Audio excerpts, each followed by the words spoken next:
first question: what is software testing? So software testing is a process that is a very important part of software development, and it is like evaluation and verification of the software product. So let us consider the software is like a product. When you build a product, it is necessary to check the quality of this product, and software testing is nothing but the quality testing of the software. What is the benefit of software testing? It helps you in preventing various type of bugs. It improves the performance of the software, and as a result it can save time and money of the stakeholder or owners. Now, if we want to understand software testing with a deeper understanding or more in-depth knowledge, then we need to study a lot on this topic. And in this conversation, it is just an introduction. So software is working like a system, and there are various type of component involved in a software. So no doubt, software is a kind of integral part of our day-to-day life.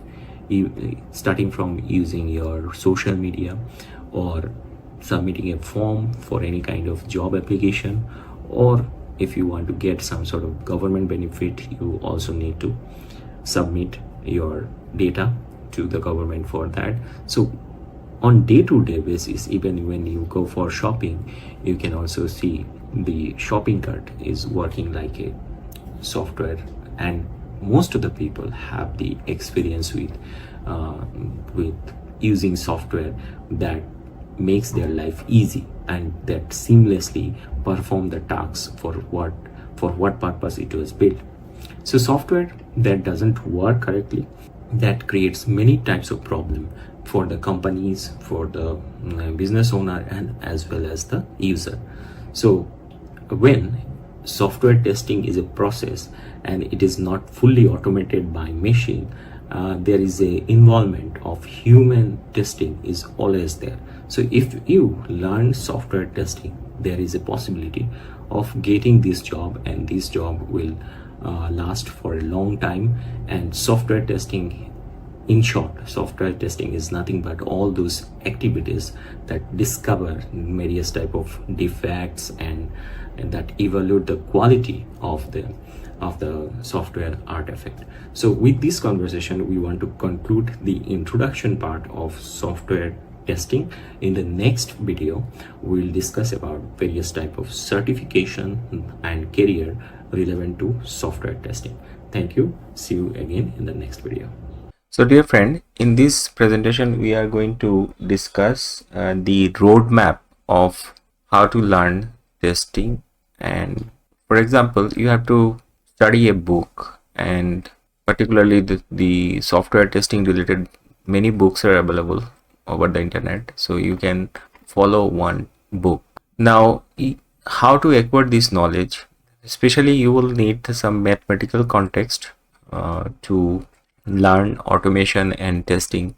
And when it is matter of coding, you have to be an expert of unit testing, where you need to write the code, and it depends on what kind of platform is used for the project. Maybe it is a Java based project or any other programming language based project or JavaScript based project.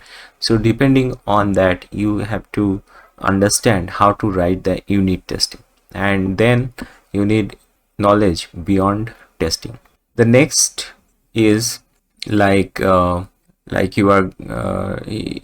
are just looking at the prospect of testing, look at various type of example job description, and here when it is a matter of revising the mathematics relevant to testing is like discrete mathematics, graph theory, and other mathematics related topics like set theory, then functions, relation.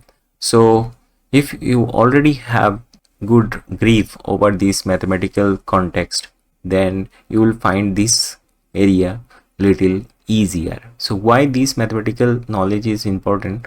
because if you are going to appear any kind of license based examination where you need to test your knowledge for getting a license, then only practical knowledge is not sufficient. You have to show some theoretical knowledge as well, like mathematics related question you have to solve. You need to understand probability related theory. So all those things are details discussed when you are going to sign up for a course on Get Plus mindset, and then we are going to sit for one-on-one tutoring for understanding these kind of mathematics related problem. But for right now, if you want to gather some beginner level knowledge from this video, then I'm going to skip this for now. So what is the certification available? I think you already familiar with the fundamental level certification provided by International Software Testing Qualification Board. So it is a recognized board that actually provide the kind of certificate required for getting a job in this particular field.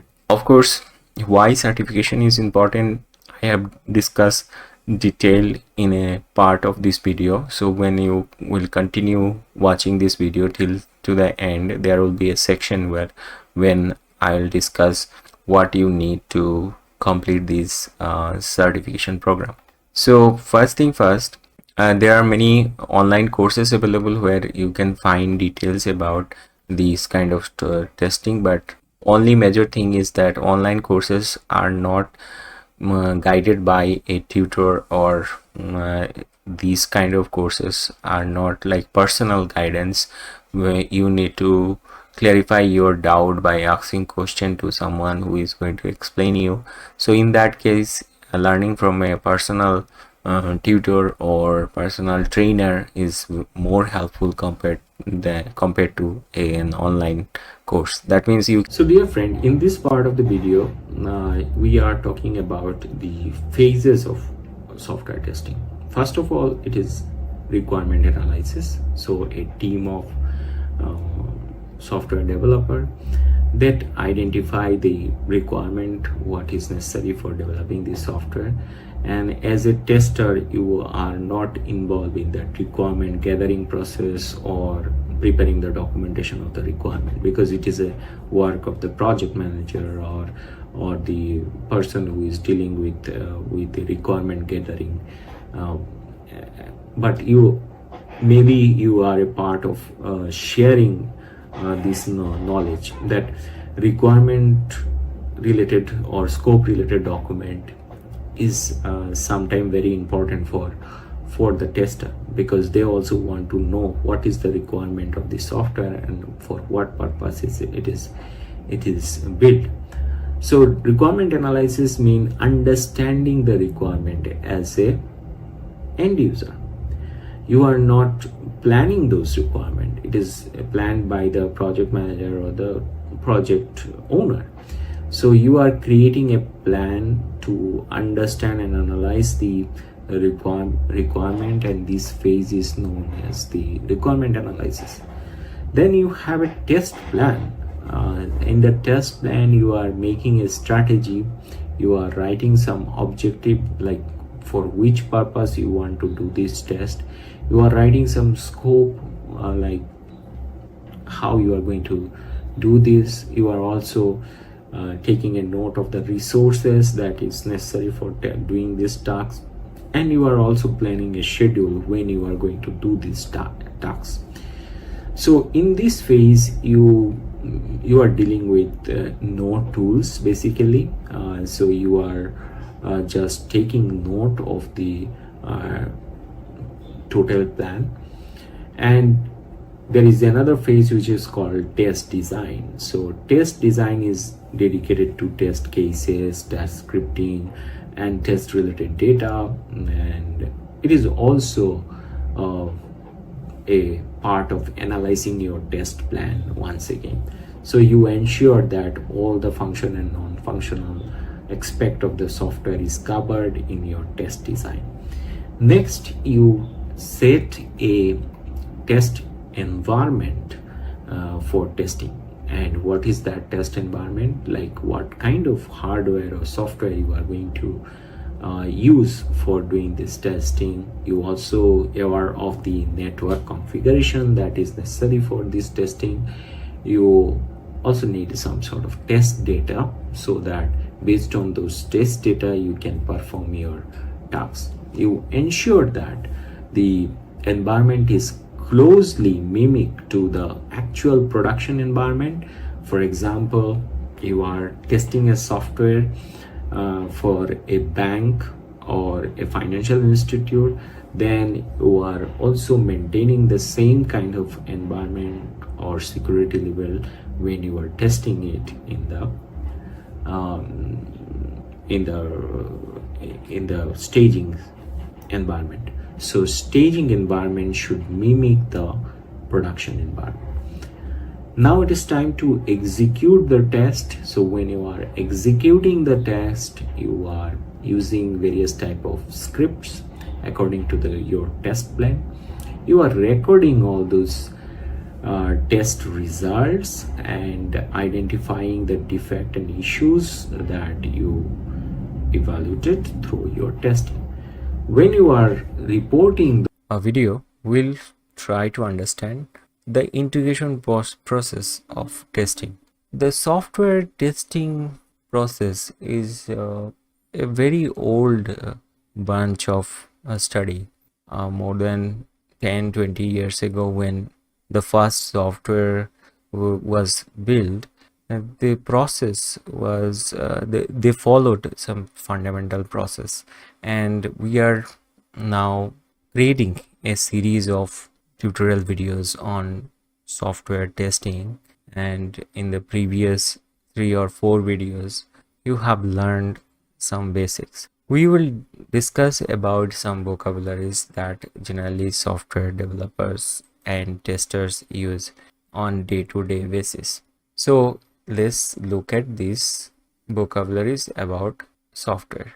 So there is 2 types of testing. One is horizontal testing, another is vertical testing. So what is horizontal testing and what is vertical testing? In horizontal testing, we see there is big bang testing, bottom up integration, top down integration, sandwich integration, etc. In vertical integration testing, we see vertical slice the system by cases and first integrate within each slice. Things are a little bit complicated here because I need to discuss more about some other topics, basic definition. So what are these basic definition? First of all, let me tell you what is an error. What is an error? People make error. That is a very common behavior of human being.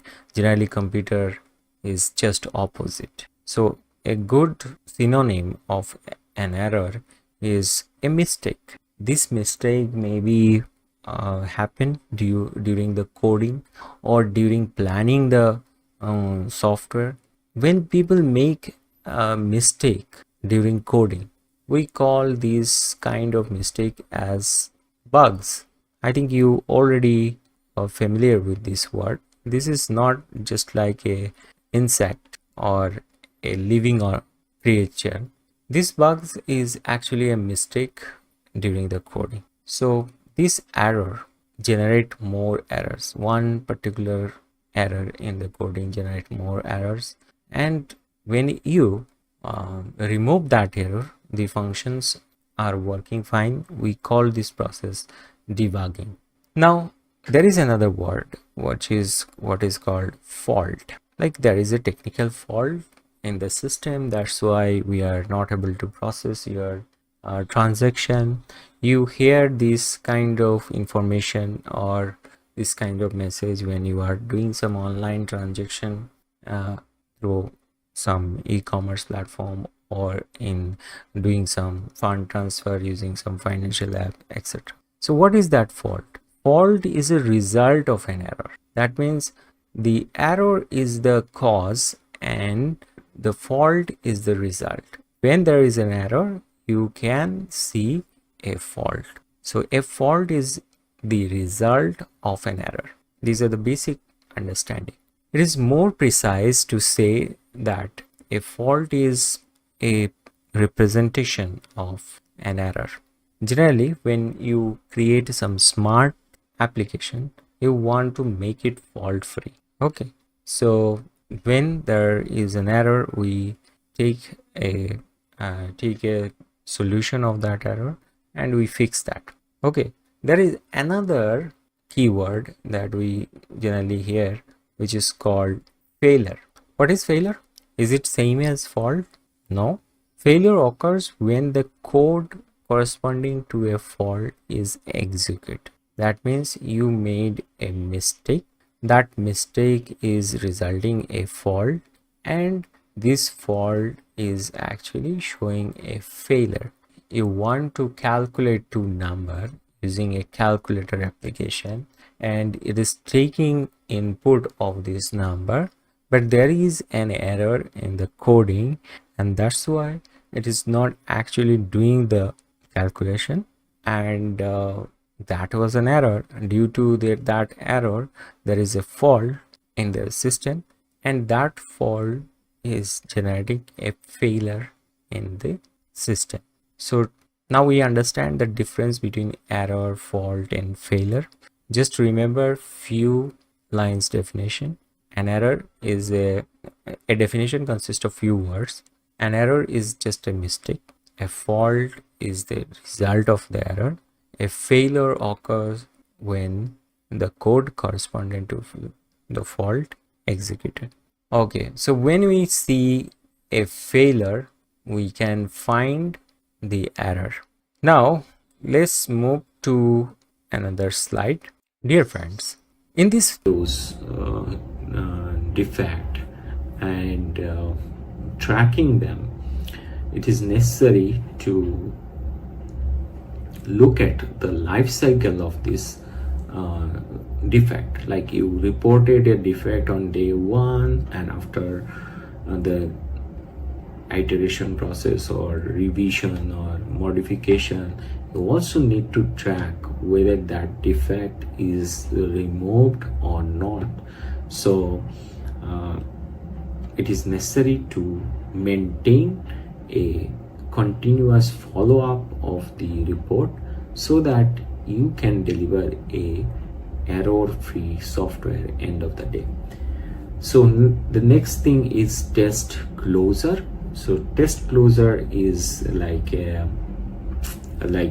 you meet all the requirement of testing and you are preparing a summary report that we have done A, B, C testing, and based on those testing, these are the report that we made all the requirement, all the standard and legal compliances in this particular software, and it is ready for the production.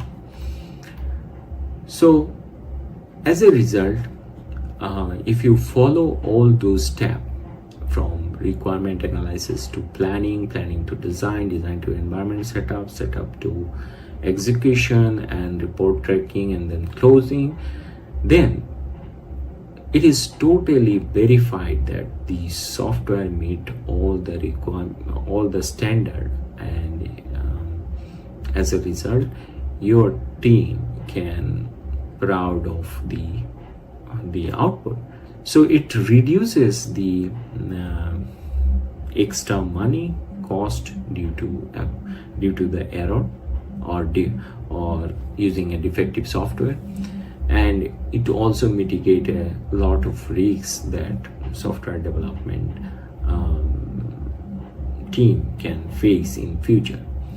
So software industry nowadays totally depending on the team of tester. It is not 100% fully automated right now, although there is involvement of using AI and other tools to make some part of the testing automated, but somehow end of the day you have to depend on a team of software tester who know automation, who know various type of testing tool for mitigating defect of a software, and This is how a software meet the user expectations and it become free of defect. Thank you. In the next episode, we'll discuss more on software testing.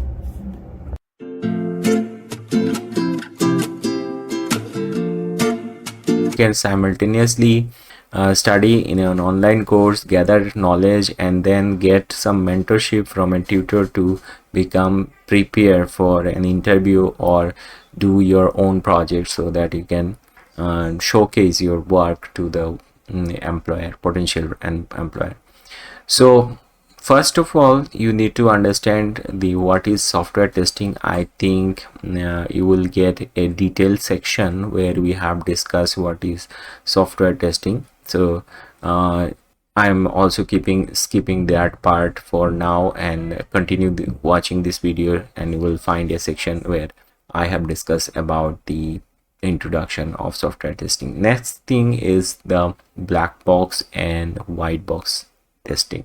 So black box and white box testing is something I think we need to explain it using simple terms so that you can understand it. For better understanding, of course, you need to study it rigorously, but let us first try to understand what is black box and white box testing. So what is white box testing? So white box testing is also known as glass box testing or clear box testing. Why? Because it involves testing the software with knowledge of the internal logic. That means the person who is doing this testing is actually aware of the kind of logic that is applied in this particular software in terms of the algorithm and the code structure and etc. So basically, the person who is doing the white box testing is more developer minded. He is aware of the logic behind the program. So testers use their understanding of the internal working to design test cases that exercise specific path, branches, or condition in the code. So when this comment sounds like a little bit overwhelming for beginner level, but I'm trying to explain it in a simple word. Like, you are just examining the code and you are aware of how the logics are written. So basically there is a condition like if and else. So if the first condition is approved, then it is going to the next line, and if it is not approved, then it is going to the else part of the code. So you are literally aware of the control flow, and then you are testing the product. So that is called white box testing. Now I think you get an idea what is white box testing. Now let's move to understand what is unit test. So dear friend, unit test is a perfect example of a white box testing. That means when you are writing a unit test, you understand the logic, because if I give you an assignment, okay, write a unit test for this particular method or program, you are going to write a code which is not the actual program. You are writing an additional file as a unit test, and in that particular file you are using different type of logic. You are using test data so that when your unit test is running a particular method or a function, it is actually using those test data for testing this method. So tech was the place to be. Nowadays tech is no more a place where you want to be. If we look at the recent news in the tech industry, according to the BBC, it is found that in 2024, in January, more than 23,000 employees are laid off from top companies like Microsoft, Amazon, eBay, and Google. So that means that there is a abandon of employee in tech industry. But you want a career in tech and you want a career that is equivalent to a 6-figure salary. So if we look at the glory of tech industry, then nowadays there are certain areas where people can get a career. And according to the magazine of CIO, it is found that job roles like database developer, like software engineer, and help desk support, these entry-level IT job roles are giving a very good kind of career for a young graduate who want to start his career in IT. Especially according to the salary.com, an entry-level quality assurance specialist can earn more than $60,000 in USA. Now, from this discussion, it is clear that if you are looking for an entry-level job in IT industry, then it is better to start with software development or software testing. For software testing, you must need one certificate, and in a series of video, we are going to cover the content that relevant to certification of software testing. International Software Testing Qualification Board, or ISTQB, is a very renowned professional certification for software tester. After achieving this certification, you can apply for job like tester, test analyst, or test engineer, test consultant, test manager, and you can become a part of software development team. And these ISTQB administered around 1.3 million examination, and they issued more than 957k certification till now. So it is a non-profit organization that provide you this kind of certification. In today's conversation, we'll try to understand from the basic. First, here it is very important that a unit test must have this part. One is scenario, under which scenario you are testing this particular program. For example, testing a function that calculates the factorial of a number. For example, 8 is a number. What are the factorial of 8? The factorial of 8 are like 2, 4, and 8. So basically, this program is going to find out all the factors that can divide this number. If the logic or scenario is not clear to you, you are not able to write the scenario properly. So next is the test case. What is test case? Test case means you are adding some input which are like sample input for testing the function. So these input are random number, and those number are like combination of like correct option and some false option. So why you are adding those test cases? Because you want to examine whether this method is capable to find out the true and false out of these test cases. So what is the process? The process is very simple. Like the tester write the test and directly call that particular function, and then examine the code to ensure that it handles all the possible cases correctly. In the next slide, we are going to study about code coverage testing.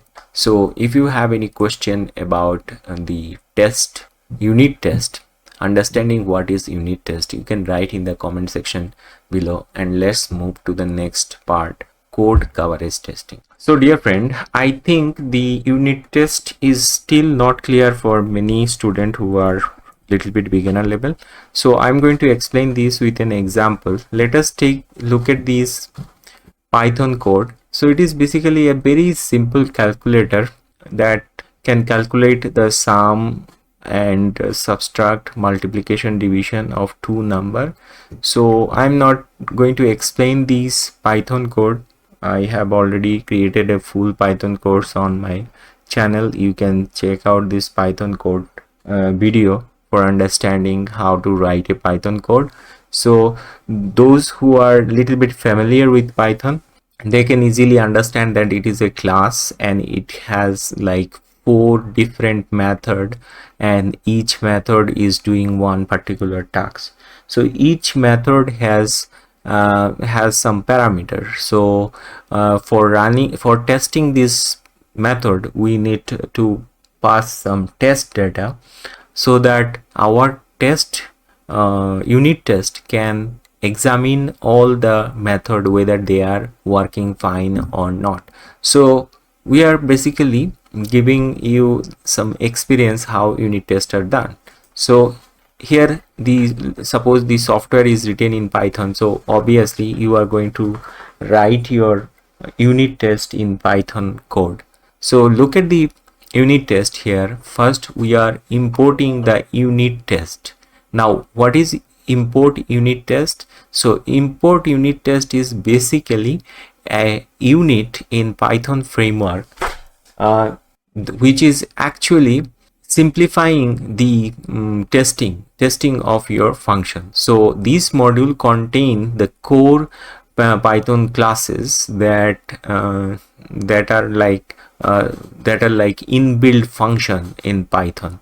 So basically you are not writing the entire code for testing this. When you are adding import unit test, so it is actually calling some default module from your Python framework. Now here you are calling the specific module which is available in this software. Suppose this software is a very miniature version of the actual software you are going to test. Of course the software you are going to test will be more advanced and more complicated compared to this, but for learning anything very simple in a simple format, you have to start it with the baby steps. So here is a very simple software for calculator, and you are importing the unit test module from Python, and then you are going to write your class. So this unit test itself is a program. So in that program you are defining various type of method. Again, these methods are similar to the actual method that is written on the actual program, so that somebody else can understand why you have written this code. For example, in this particular code, our main class has a method called add. So we are writing a method here, test underscore add. So this is a kind of rules, like if you write something else it is okay, it will completely work fine. So but it is a kind of best practice that generally tester use. So tester use the word test underscore the method name so that somebody else can easily understand why this code is written here, and then he is writing some other lines of code for inputting the test cases or test data. So here you can see 2 plus 3 is 5. So we are giving 3 sample input here. -1 and 1 is equal to 0 if we add these two numbers. If we add -1 and -1, it will be -2. So we are giving all the correct input and output for testing this method. Obviously the actual testing will be different, but here I think you are getting this idea how a tester write the unit test. So for that, is it necessary to become a very good programmer? Answer is no, but if you can do programming well, then you can write this unit test easily, or you can understand the program. The best thing is that when you are going to write this test related program, you will get a actual program, and that actual program is going to inspire you how to write this code. And another important thing is that when you are practicing this kind of unit test testing again and again, then you will get confident how to write the similar kind of test cases. Generally, in writing a test code, you don't need to use too much conditional loop or too much for loop, if loops here. So here generally you are writing line by line code, which are generally easier compared to actual development. So an actual developer has more logical point of view for solving a problem, but a tester has little bit less skill in programming compared to a developer, but he understand how to run his test code for viewing the result, whether the result is correct or not. And what is the benefit of doing this? The main benefit is that you are minimizing the time of too much manual testing, because manual testing is too complicated and again involved by human interventions, and due to that there is chance of making an error. But here when you are doing the unit test automatically, you are getting the report and all the tests are done without any human intervention. So I am just showing here in the terminal how you are going to write this code. So just call python and m -m and then write unit test, because you are calling this module unit test. -m is just like you are calling a module unit test, and unit test is an inbuilt module in the Python framework. So Python is understanding that okay, now I am getting an instruction to do unit test, so he is preparing all this tool for doing the unit test. Now you are giving the name of the unit test file, so it is going to run the unit test file, and when it is running the unit test file in class in line number 4, it is addressing the particular program, which is it is actually importing the particular program which is going to be tested. So basically it is like a human understandable instruction to the Python, like import your unit test module and from the calculator import the calculator function class, and then do the unit test of the following step. So it is pretty much a human understandable instruction to Python. Now we are going to run it. So when we are running it, we see that it is automatically running 4 different tests in 0 seconds, and it is also showing that the result is okay. Now let us try to test it again with a false data. For example, 3 into 7, 3 multiplied by 7 is 21, and we are adding as false data here like 20. So let's see whether the unit test is capable to find out fail or pass. So we are going to run the same program, and it is showing that there is an error in a particular line, and it is directly indicating the where this error occurs. So basically this error of insertion is done at line number 20. So it is giving us the exact detail where we made the mistake, and due to that the test is failed, and it ran 4 tests and 1 test is failed because the test data is not exactly matching the expected result. So I think, dear friend, in this episode we will discuss more on testing and quality assurance, or QA. So QA, or quality assurance, is a very popular word in software testing industry. Now QA is sometimes product oriented. It is more focused on the continuous support in a software development industry, because once you have tested something, it is not free of error forever. when the situation change, who made a lot of changes in the software, you again need the QA expert for testing your product. So testing is a major form of quality control in any software development project. Now, what is the process of QA? It must be guided by a set of principles. So QA is a process oriented, and it is already following some sort of principle.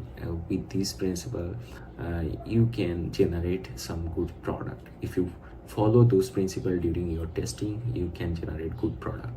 Next, QA apply to both development and testing process, and it is a kind of responsibility of both the tester and the developer. The test results are used by QA and QC. So now, what is QA? QA is the QA, quality assurance, and QC is the quality control. In QC, they use some fix defect, while QA they provide some feedback on how well the development process and test process we perform. So what is the difference between QA and QC is clear from this note. When you are doing some testing, it is very important to understand why testing is necessary. First of all, you are doing some quality control. With the help of quality control or QC, you can achieve the degree of quality that you want.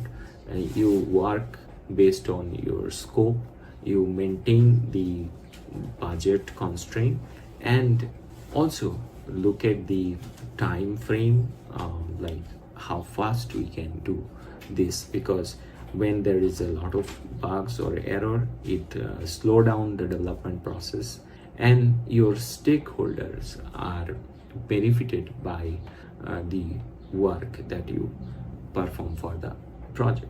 So testing component, systems, and associated documentation, these are a very essential part of a software development lifecycle. Testing provides a cost-effective means of removing the defect or deleting the defect, and by detecting the defects, you contribute to the higher quality, and also you fulfill the objective of the project. So testing provides a kind of stage where software development is done by a teamwork, and the tester assure that they always think about the end user, and due to their contribution, you get a very productive end user ready product that meet the requirement, various type of requirement like compliances, legal requirements, and other regulatory standard. Now, to become a software tester, you have to understand a little bit about software engineering, a little bit about software development lifecycle, and also the other standard of today's industry. In the next episode, we are going to break down it one by one in a very short conversation. So see you guys in the next episode. From this basic explanation, you got an idea how you are going to write the unit test, and that is going to helpful for you. So dear friend, in this session we are going to discuss about code coverage testing. So what is code coverage testing? Let us try to understand a scenario where testing a class with multiple methods and conditional statement. Now you are going to write the test case. So how to address this test coverage in your test case? So here, first thing first, design the test case to ensure that every branch and loops and condition in this code is executed.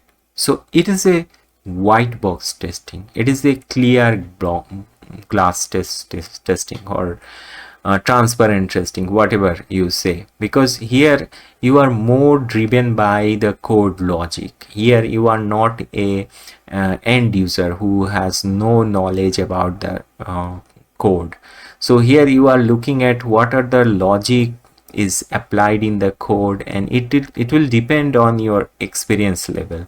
So basically, if you already studied programming in your college days, or probably you are a student of computer science, there was a subject like Java or Python which you have studied, so you have basic background of programming. Now you are going to test someone else code and writing a test code for that. At that level you can cover the code coverage related issue.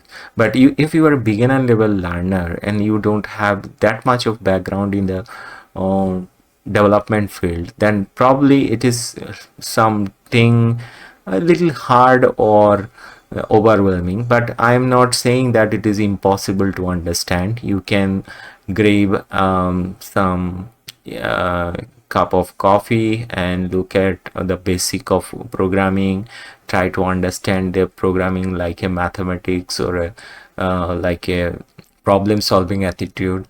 You can understand, okay, I can figure out and I can write something like similar to this, because it will depend on your research, how you are going to researching a particular code and trying to understand the various branches, loops and condition. Now if you have no idea about what is loop, what is condition, then it is a little bit difficult.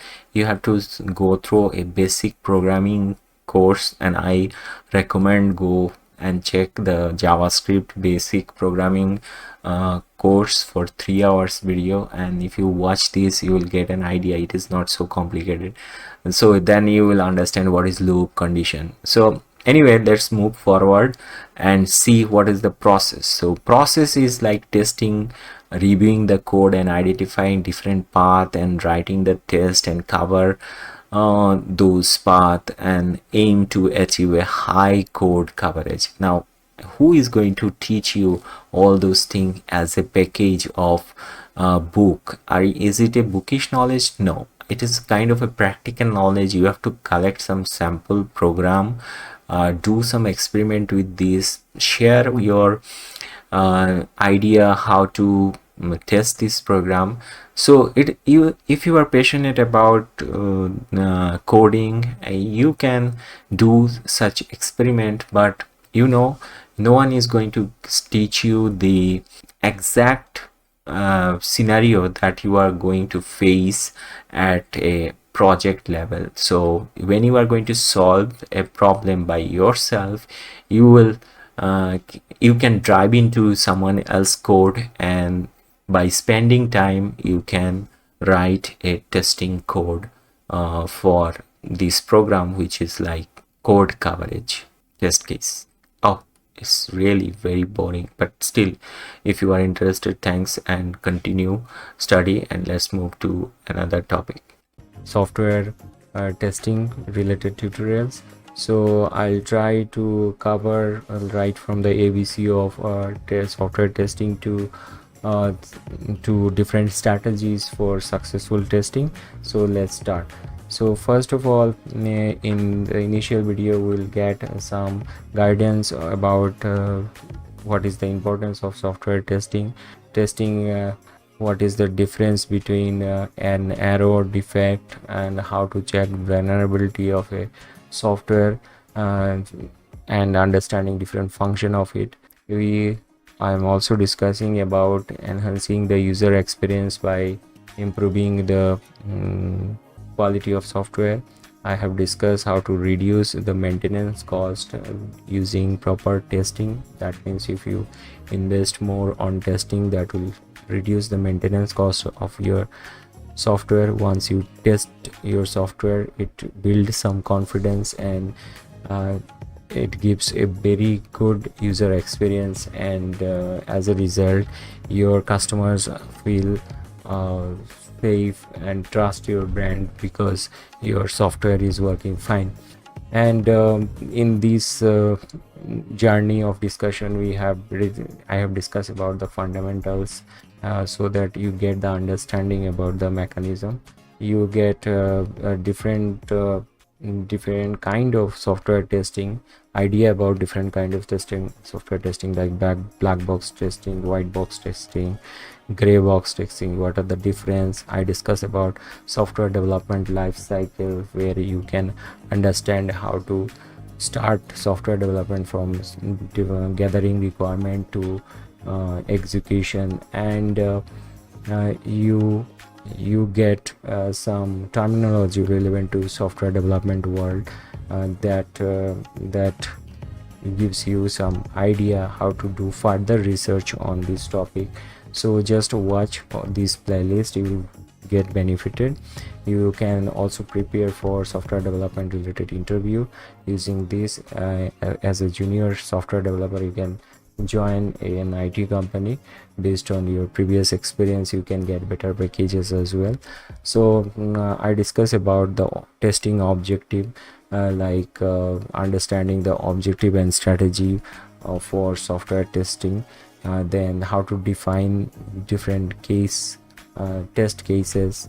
And then these lectures are using very simple plain English, so you can understand them easily.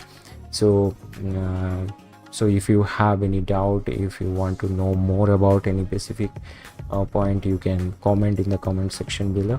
I'll try to cover them in the new videos. And dear friend, if you are an inspiring QA tester, then this knowledge is the beginner level knowledge for. Okay, let's talk about integration testing. So here again, every test has three options. First is the scenario, on what basis you are going to test. Second is you are writing a test case, and third is the process. Now, whether it is a unit test, cost coverage test, every test has three major parts: scenario, test cases, and process. By scenario, you are understanding the business problem that is going to solve by the software. So testing integration between different module of the software system. So specifically, when you are looking at the integration testing, you are examining the different module of the software, and you are trying to find out whether the integration is correct or not. Example, your website is an e-commerce website, and your website is not processing the credit card. So for processing credit card, you are taking help of another website. Suppose your website is abcd cloth.com or abcd abcd babydress.com, and you are going to test whether the integration of payment gateway is correct or not. So you have to check that the payment related module, which is written in a particular file which is associated with the payment page. Now that payment related module required some sort of credential, so that when you are sending your user to this payment gateway website, it is checking whether this person is coming from an authentic website or not. So basically, when you do payment integration, basically the payment gateway send a check some sort of credential, and then that allow the buyer to pay for your product. So basically it is someone like a bank. You are going to deposit money to someone's account, so bank is first verifying whether there is an account available of this person, and then it is taking money from that person and depositing that money to that account. So if we think like this analogy, and your bank account number has a problem, like the person who went to the bank for depositing the money, and he is carrying a wrong account number, so he is not able to deposit the money. So what was the problem in the integration process? The problem is that when your developer is sending the request to payment gateway website for processing the data, the payment gateway website is responding that, oh, this data is not a correct credential. So for this kind of issue, some error occurs and you have to write a test cases for handling the user authentication. You have to write the test cases where this kind of interaction is correctly done following the best practices of payment gateway integration. So for that you need to study the documentation of the payment gateway, and the tester use his own knowledge for writing those test cases, and he communicate with the data. He understand the data flow, how the data flow from one website to another website. Dear friend, in this part we are going to discuss about why certification is important for a QA tester, or is it mandatory? Answer is yes, it is important. Is it mandatory? Answer is no, it is not mandatory.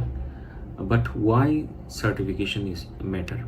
Number one, through the certificate you can demonstrate your expertise, that you acquire some knowledge in the software testing field, and you can show your employer that you have a solid understanding of testing principle and practices.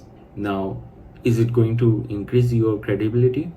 Answer, somehow yes, it is going to increase your credibility compared to other competitor in this for who applied for the same job role.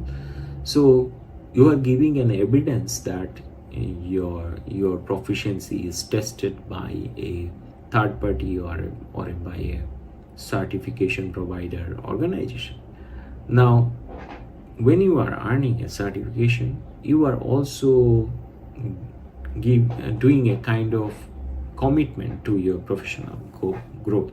That means after earning a certain level of certification, you are also continuously improving your knowledge in this particular field, so that you can gain a higher level of certification in the same area of knowledge.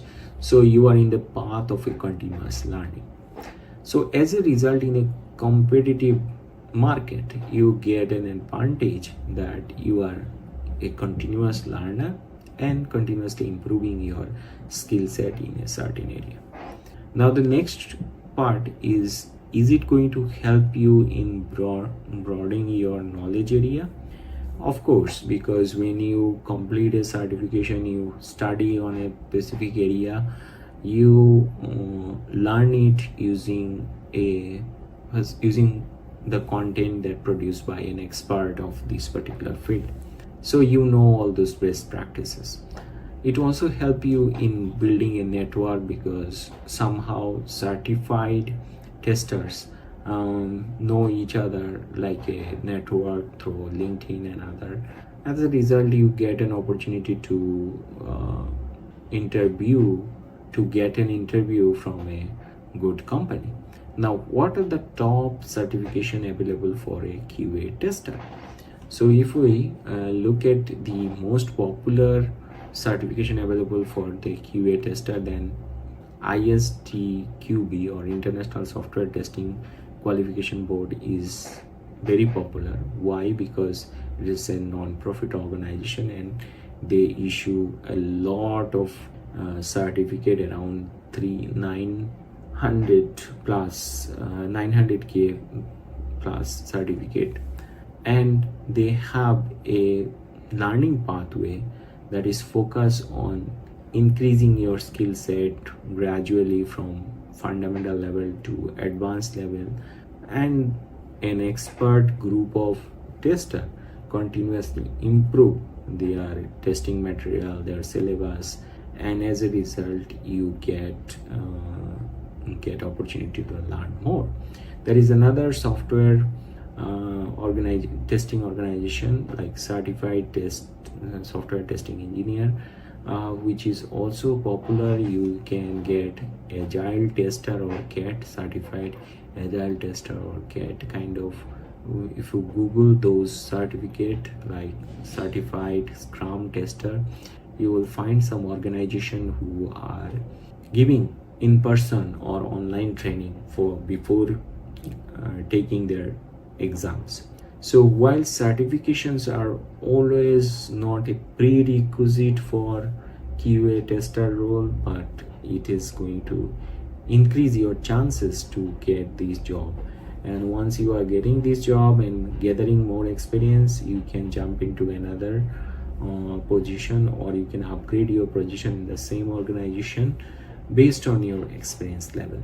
And this was our answer about why certification is important for a QA tester. Still, I understand the process is little bit overwhelming for you if you are a beginner, but let us try to understand it using a diagram, and then I think it will be more simple for you. So dear friend, let us try to understand what I have explained earlier with a lot of jargon. I totally understand that some of the words are very new, but look at this diagram and try to understand it from a very layman point of view, where you don't have any idea of coding or development, but you are trying to understand the flow from this diagram. So here we can see that there are like 4 major boxes, and these boxes are like one customer, another is like payment, another is SMS, another is database. So they are rounded by some dotted line, and these dotted lines indicating that this is an unit. So our developer has written some code for collecting the information about the customer. So this is an unit. Another code is written for sending the payment to the Stripe website. Stripe is a payment gateway website. There are many payment gateway websites like PayPal, Stripe, or any other payment gateway. At this moment I am giving you just 2 examples. And when the payment is done successfully, it is also sending an SMS to the customer. So there is another function associated with this application called SMS, and this SMS sending process is managed by another API or third party, which is called like Trello. So for example, Trello is a SMS sending application API. So in your website, you are integrating 2 services, one for payment gateway, another for SMS integration. Now, when you are developing a website, you are not Amazon or something like that. You have to depend on someone else for these services, because it is not so easy to write a complete application for SMS sending. It is not easy to write a complete application for credit card payment processing. So you are depending on another application for processing that part of the business flow. So here we see that, look at the arrow sign. The first arrow sign is showing that there is a HTTP request into the customer unit. So basically, when a user is signing up as a customer, his data is going to the database. So look at the arrow sign. A customer is hitting the customer unit. That means he is inputting the data, and this data is going to the database. And now the same customer is going to hit the payment when he is logging, and his data is going to the Stripe website, and Stripe website is actually processing the data. But before processing the data, the payment related information like whatever product he has added to his cart, this information is also storing into the database. And when the application is storing the data related to the cart into the database, it is giving a particular ID to that transaction. And against that particular ID, the Stripe is processing the data. That means processing the payment. So basically, Stripe is deducting some sort of money from the user account based on a transaction ID. So next time when you are logging to Stripe account, you can see which particular transaction number is associated with the payment. So basically, say in your website there are 10 or 10,000 or 100 transactions are there. So you can find out which transaction is associated with the particular user, and when this transaction or payment is completed, the application is sending another message to the unit that is associated with SMS that okay, successfully the payment is received. And this SMS related information is also stored into the database that an SMS is sent to the user. So this is the way how an application's data flow is explained. Of course, it is not that much of complicated data flow that we will see in real world application. So this is just an example for a beginner level student so that he can understand that two separate APIs are actually integrated to the system for solving these two purposes. One is payment gateway processing and two is SMS processing. That means if a beginner level tester has at least this kind of idea about an application, he can do his work in a better way. He don't need to be a very genius software architect so that he is capable to design a whole system depending on various type of parameters. But here, if he has a clear vision how the data flow is going on, how the things are stored into the database, where the application is hitting to a third party for processing something, if those ideas are clear, then he will be able to utilize his testing mindset for writing better test cases, because end of the day a tester's main goal is to write a very good test cases and finding out the bugs using those test cases. So if your test cases are strong, you understand the scenario very well, you can definitely write it well. Dear friend, let's move to the next part. As a software tester, you will need to study the software development lifecycle, how to develop a software and what are the steps behind that. So we have a separate section for understanding what is software development lifecycle. You can check out this. And common terms in the world of software testing. Testing and debugging are two separate activities. First of all, during testing, you are not actually fixing any kind of problem that already exists in your software.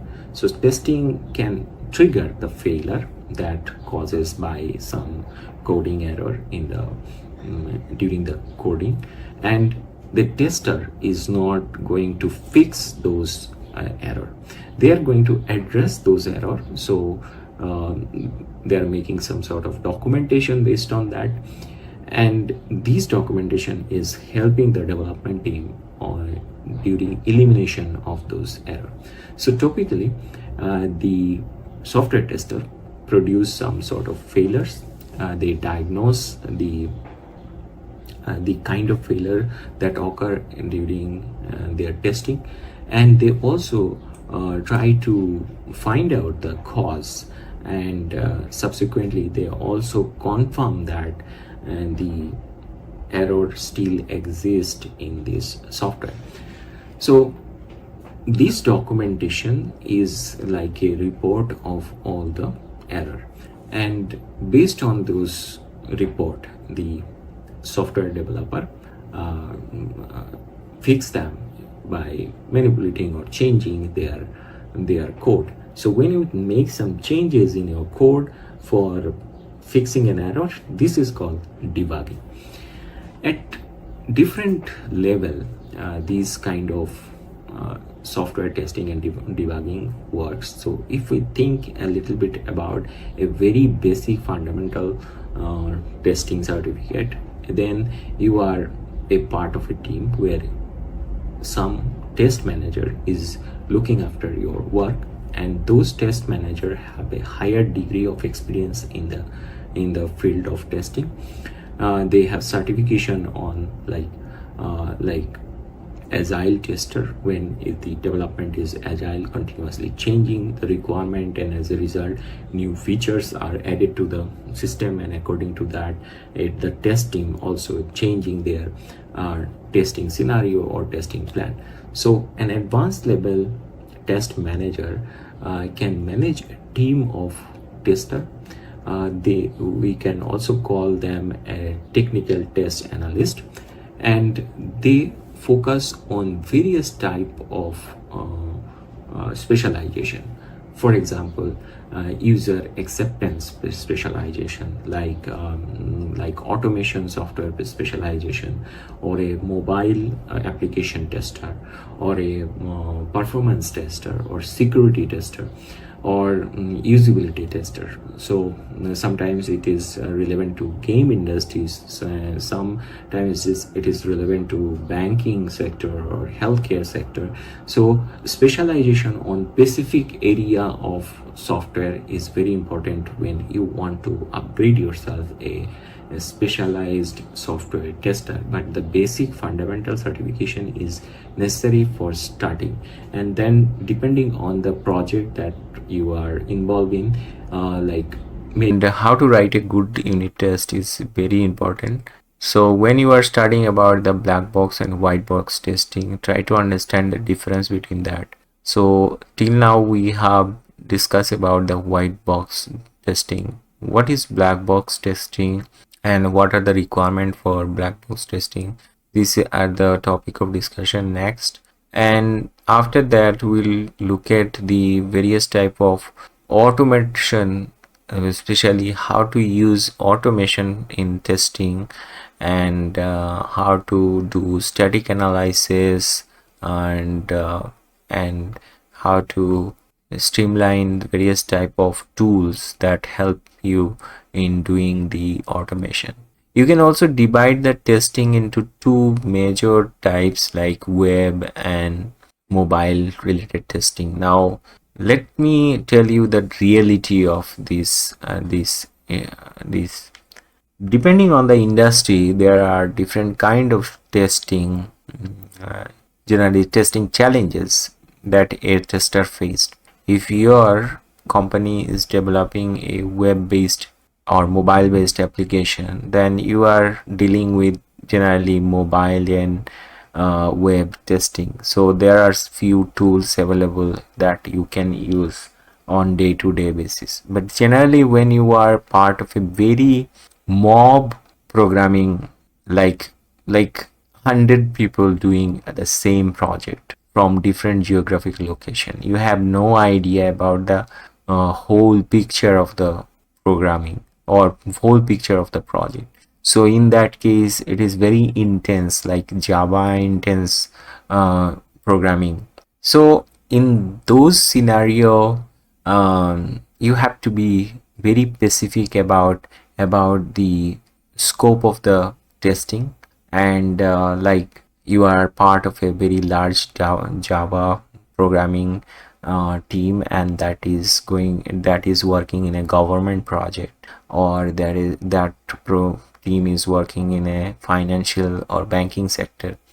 So your idea about the basic softwares is not sufficient. You have to be very broad-minded and very robust in those projects. So have you tested any banking software in your practical life? Like logging into an internet banking account and looking at all the basic feature available in this banking software, and let us assume how those features are constantly um, tested by a group of testers so that the bank can maintain a very high level security and quality of that software.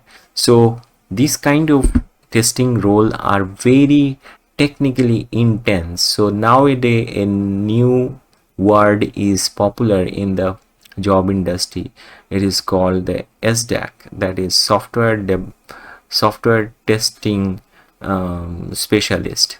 So if you are looking for this kind of role, then you have to study a lot about testing, and you need advanced level certification for that. In that certification, somehow good knowledge of project management, good knowledge of agile development, everything is mixture. So you are no more just a tester who know only testing. You are actually a manager of testing team. You are implementing the knowledge of project management, agile management, scrum master, everything in just one role. So you are a person having the caps of all those qualities.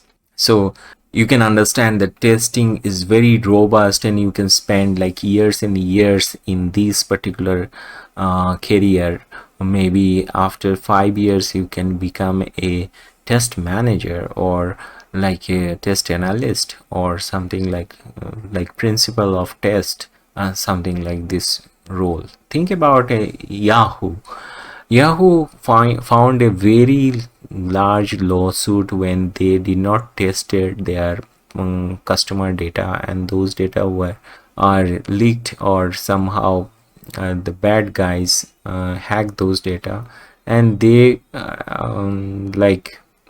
face a very large amount of penalty due to this kind of data deprecacy. So sometimes these testings are also a kind of responsibility. You have to perform your work so that these are satisfying the legal compliances. So some companies are very much strict about the data privacy. So when you are working on those kind of project, you have to sign various type of terms and condition, and if you are not following them, then these are sometimes punishable, sometimes these are penalty. So you have to do your duty very cautiously with a very peace mindset. Why this is so important?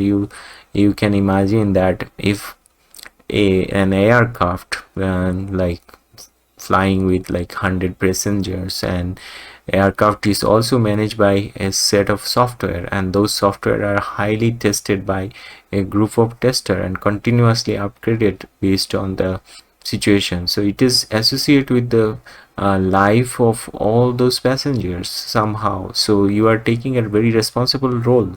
It's sometimes the softwares are associated with like robotic operation, so healthcare related issues are there. So similarly, some financial companies also faced big loss due to some low quality testing. For example, in 2022, a software error causes like 440 millions of dollar of loss, and it is like a big money.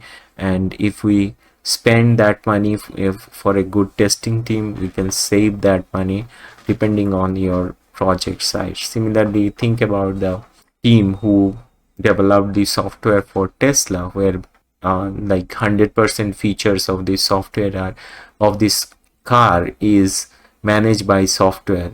Actually it is like a software driven car. So you have to do a very little things for controlling your car, because it is not fully automated, but somehow it is taking a lot of data when it is traveling using its passenger. Similar thing happened for Meta also, like Facebook also also experienced a loss of like 60 to 100 millions in their advertising revenue over just 10 hours due to lack of testing. So you can understand why testing is so important. Here is a statistics that showing on different years when these kind of software related issues produce a huge amount of financial loss for various companies. So this data shows year by year financial loss in $1 million. So it is really really a very significant data that shows testing is a must practice in any development team.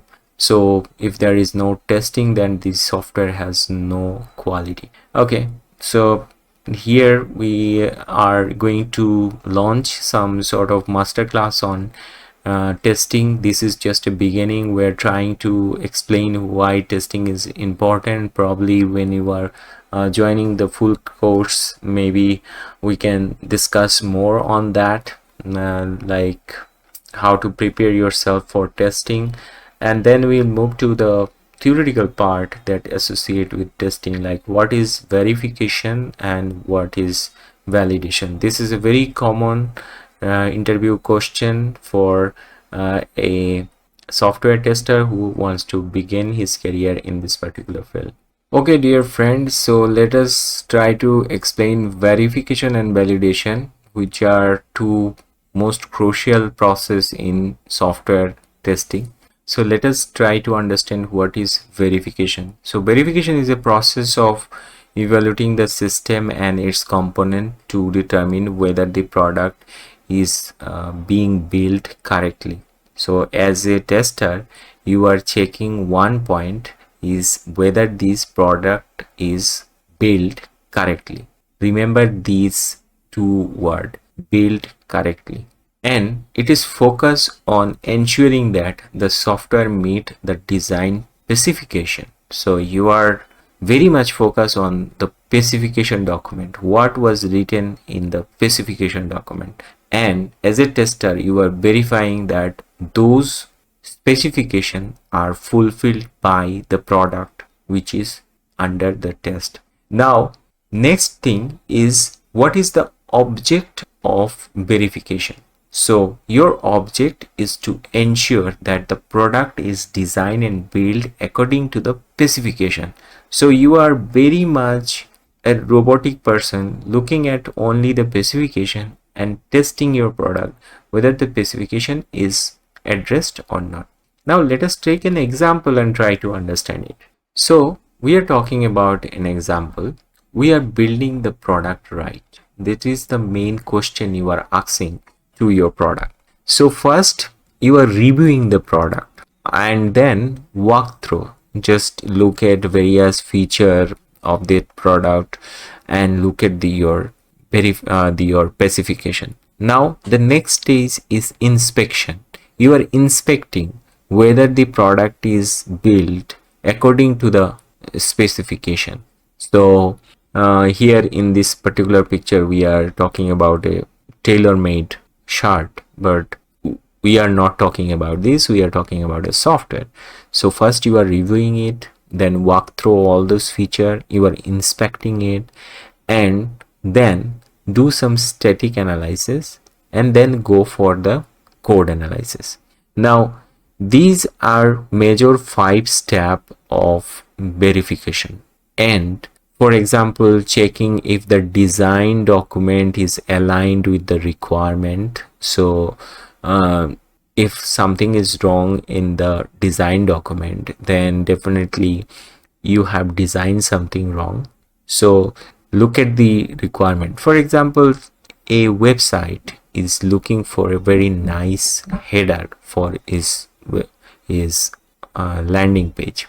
Now in the requirement section it is written that there must be telephone number, email ID, then social media icons, then a logo, a headline, and a navigation and a search box. So I have listed like 6 or 7 requirements. So when you are verifying whether these requirements are fulfilled, you look at the design stage whether all those elements are included by the designer or not, and then whether these elements are fulfilling the requirements, the specification that is mentioned in the software specification document. Software specification document is also known as the software development specification requirement or SDR document. So there are different name of this document, but don't worry, it depends on the team. Different team use the same document in a different name, using a different name. So ensure that the code adhere the coding standard, verify that all functionalities are implemented. So the nature of verification is a static process. Here you are not writing any code for testing this. You are just looking at the feature like a user. That means it does not involve executing any code that we have shown you little while ago in unit testing. So basically you are doing some manual test, that is called verification.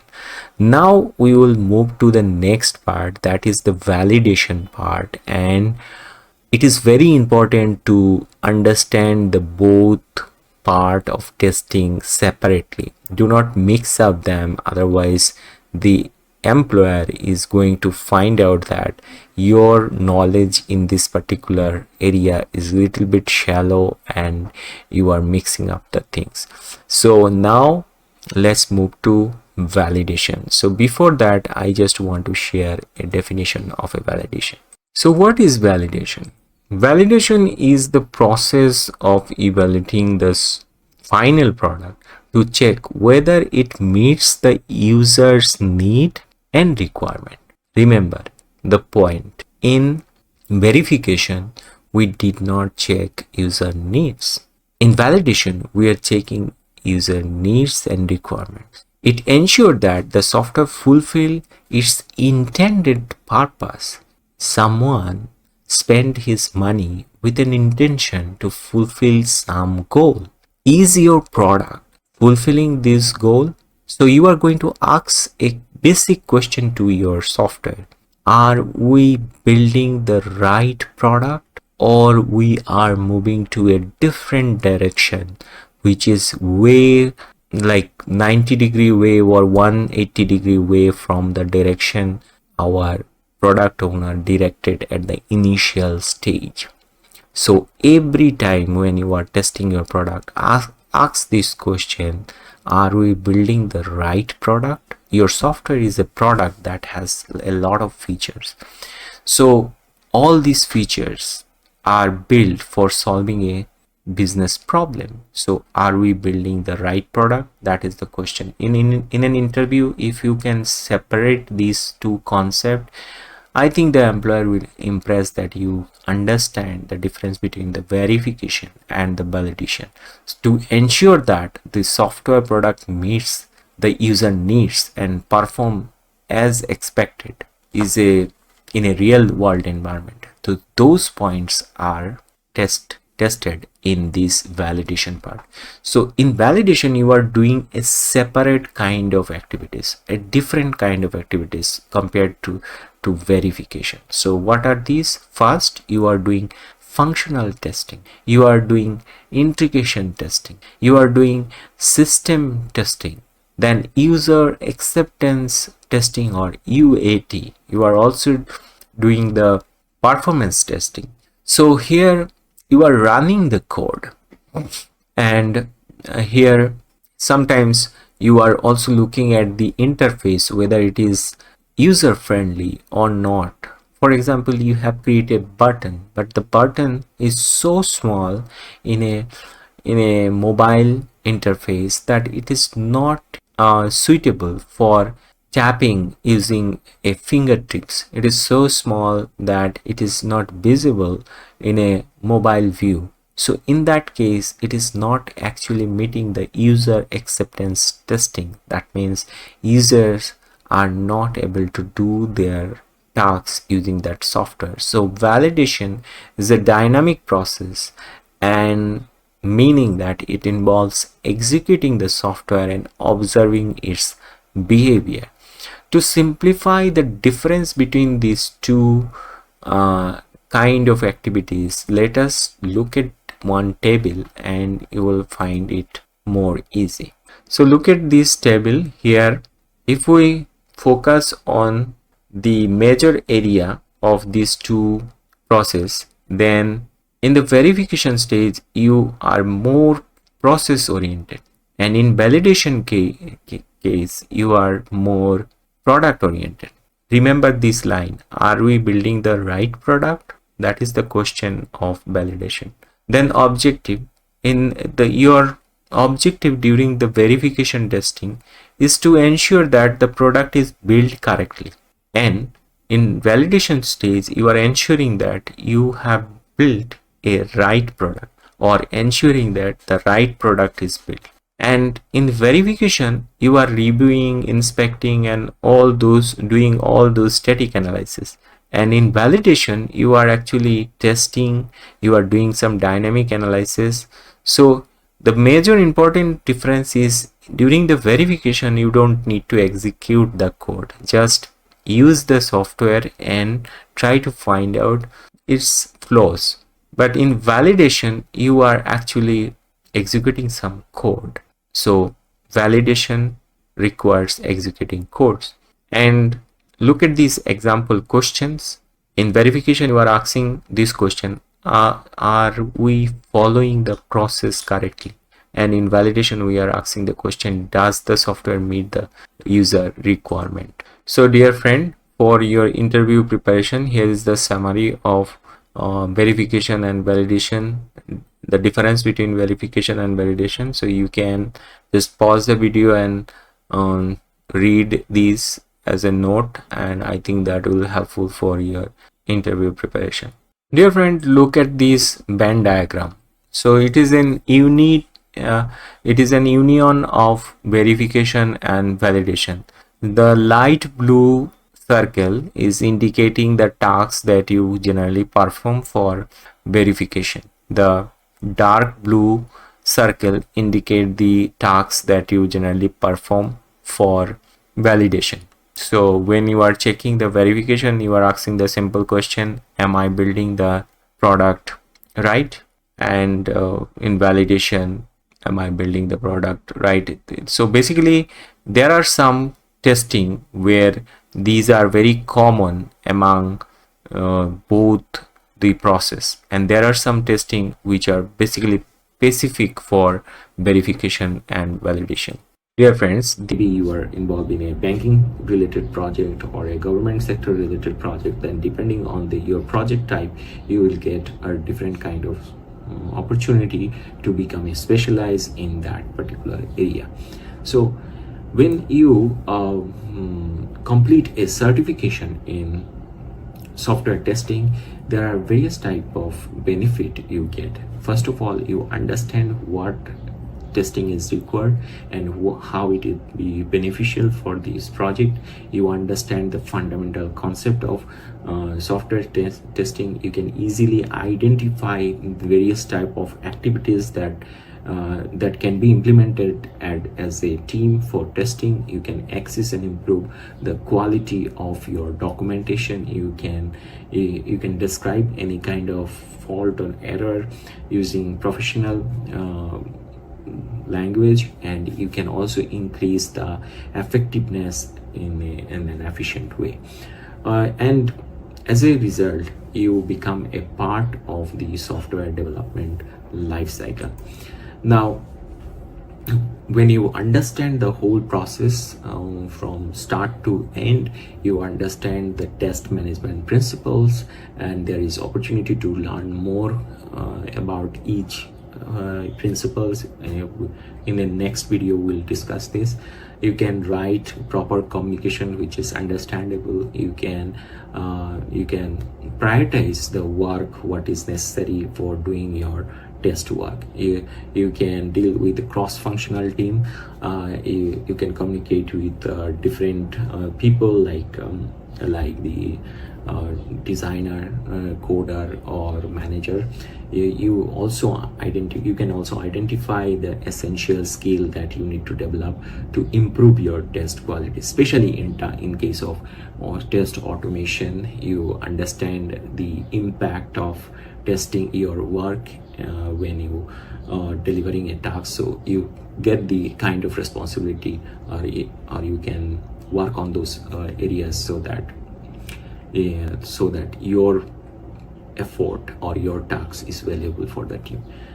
And as a result, your overall reporting, your day-to-day activities are very organized. You can look after your responsibility like a self-managed test expert. So in the next video, we'll discuss about more on software testing. See you in the next episode.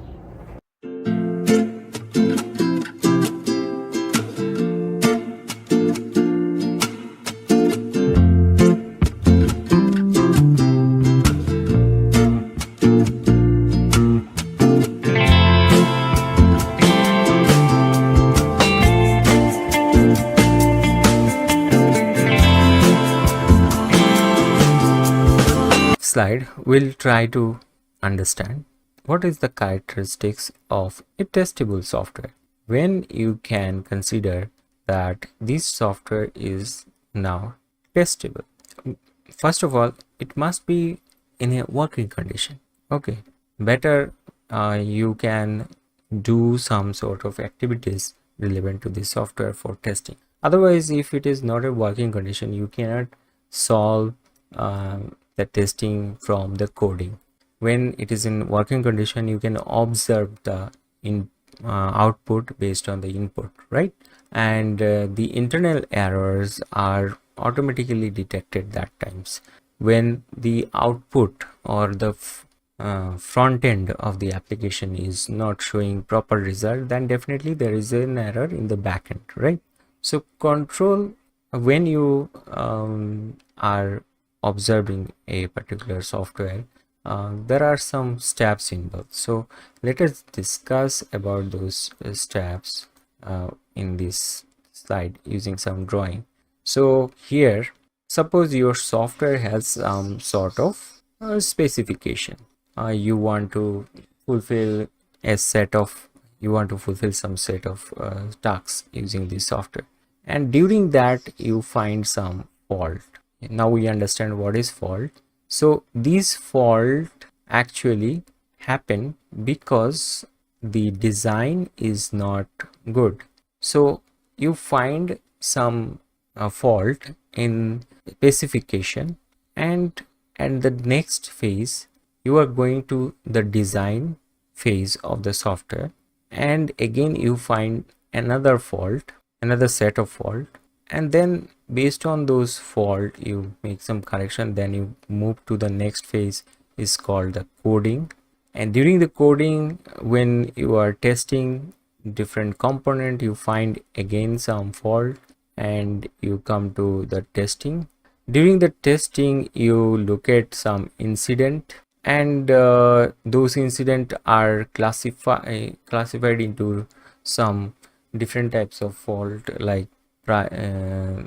we'll discuss about this type of fault, and you isolate the faults and then find some resolution. So it's a kind of cyclic process. What is incidents? So incidents, when your system fails based on some scenario.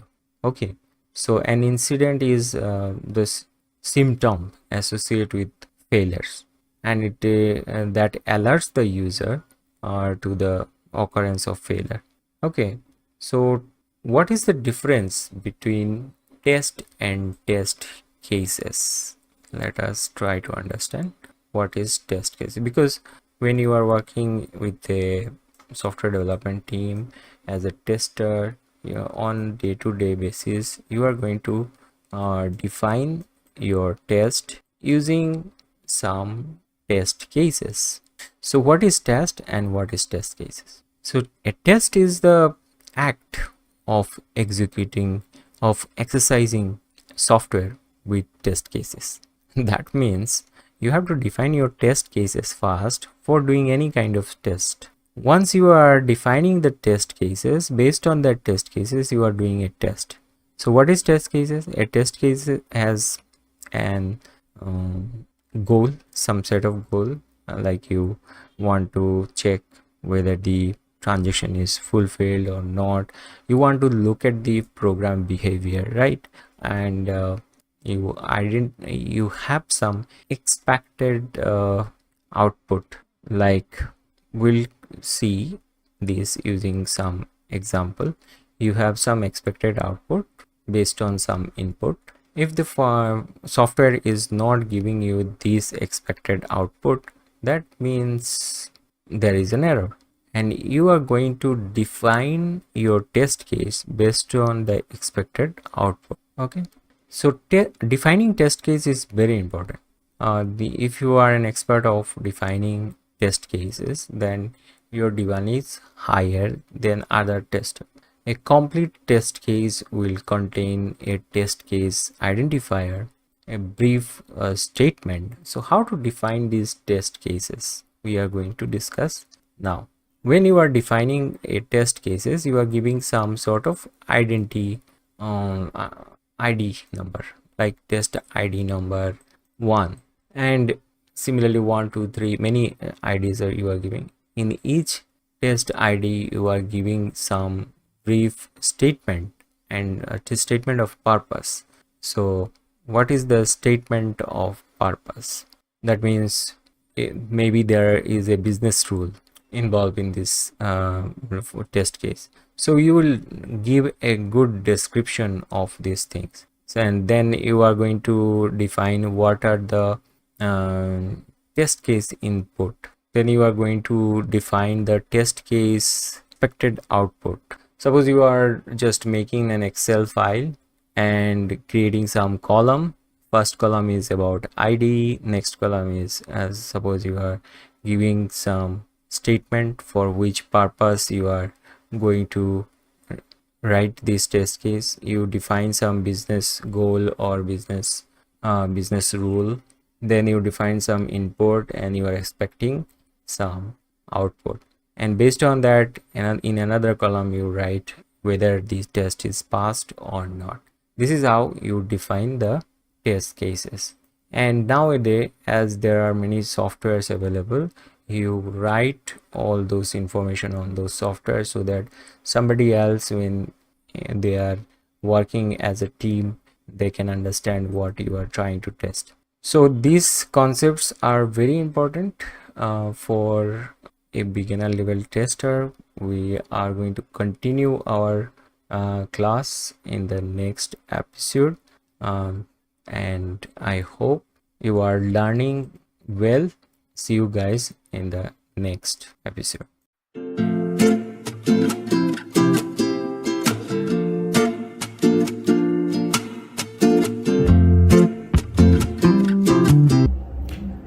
In the world of software testing, DevOps is a set of practice or a principle that is a combination of software development and IT operation.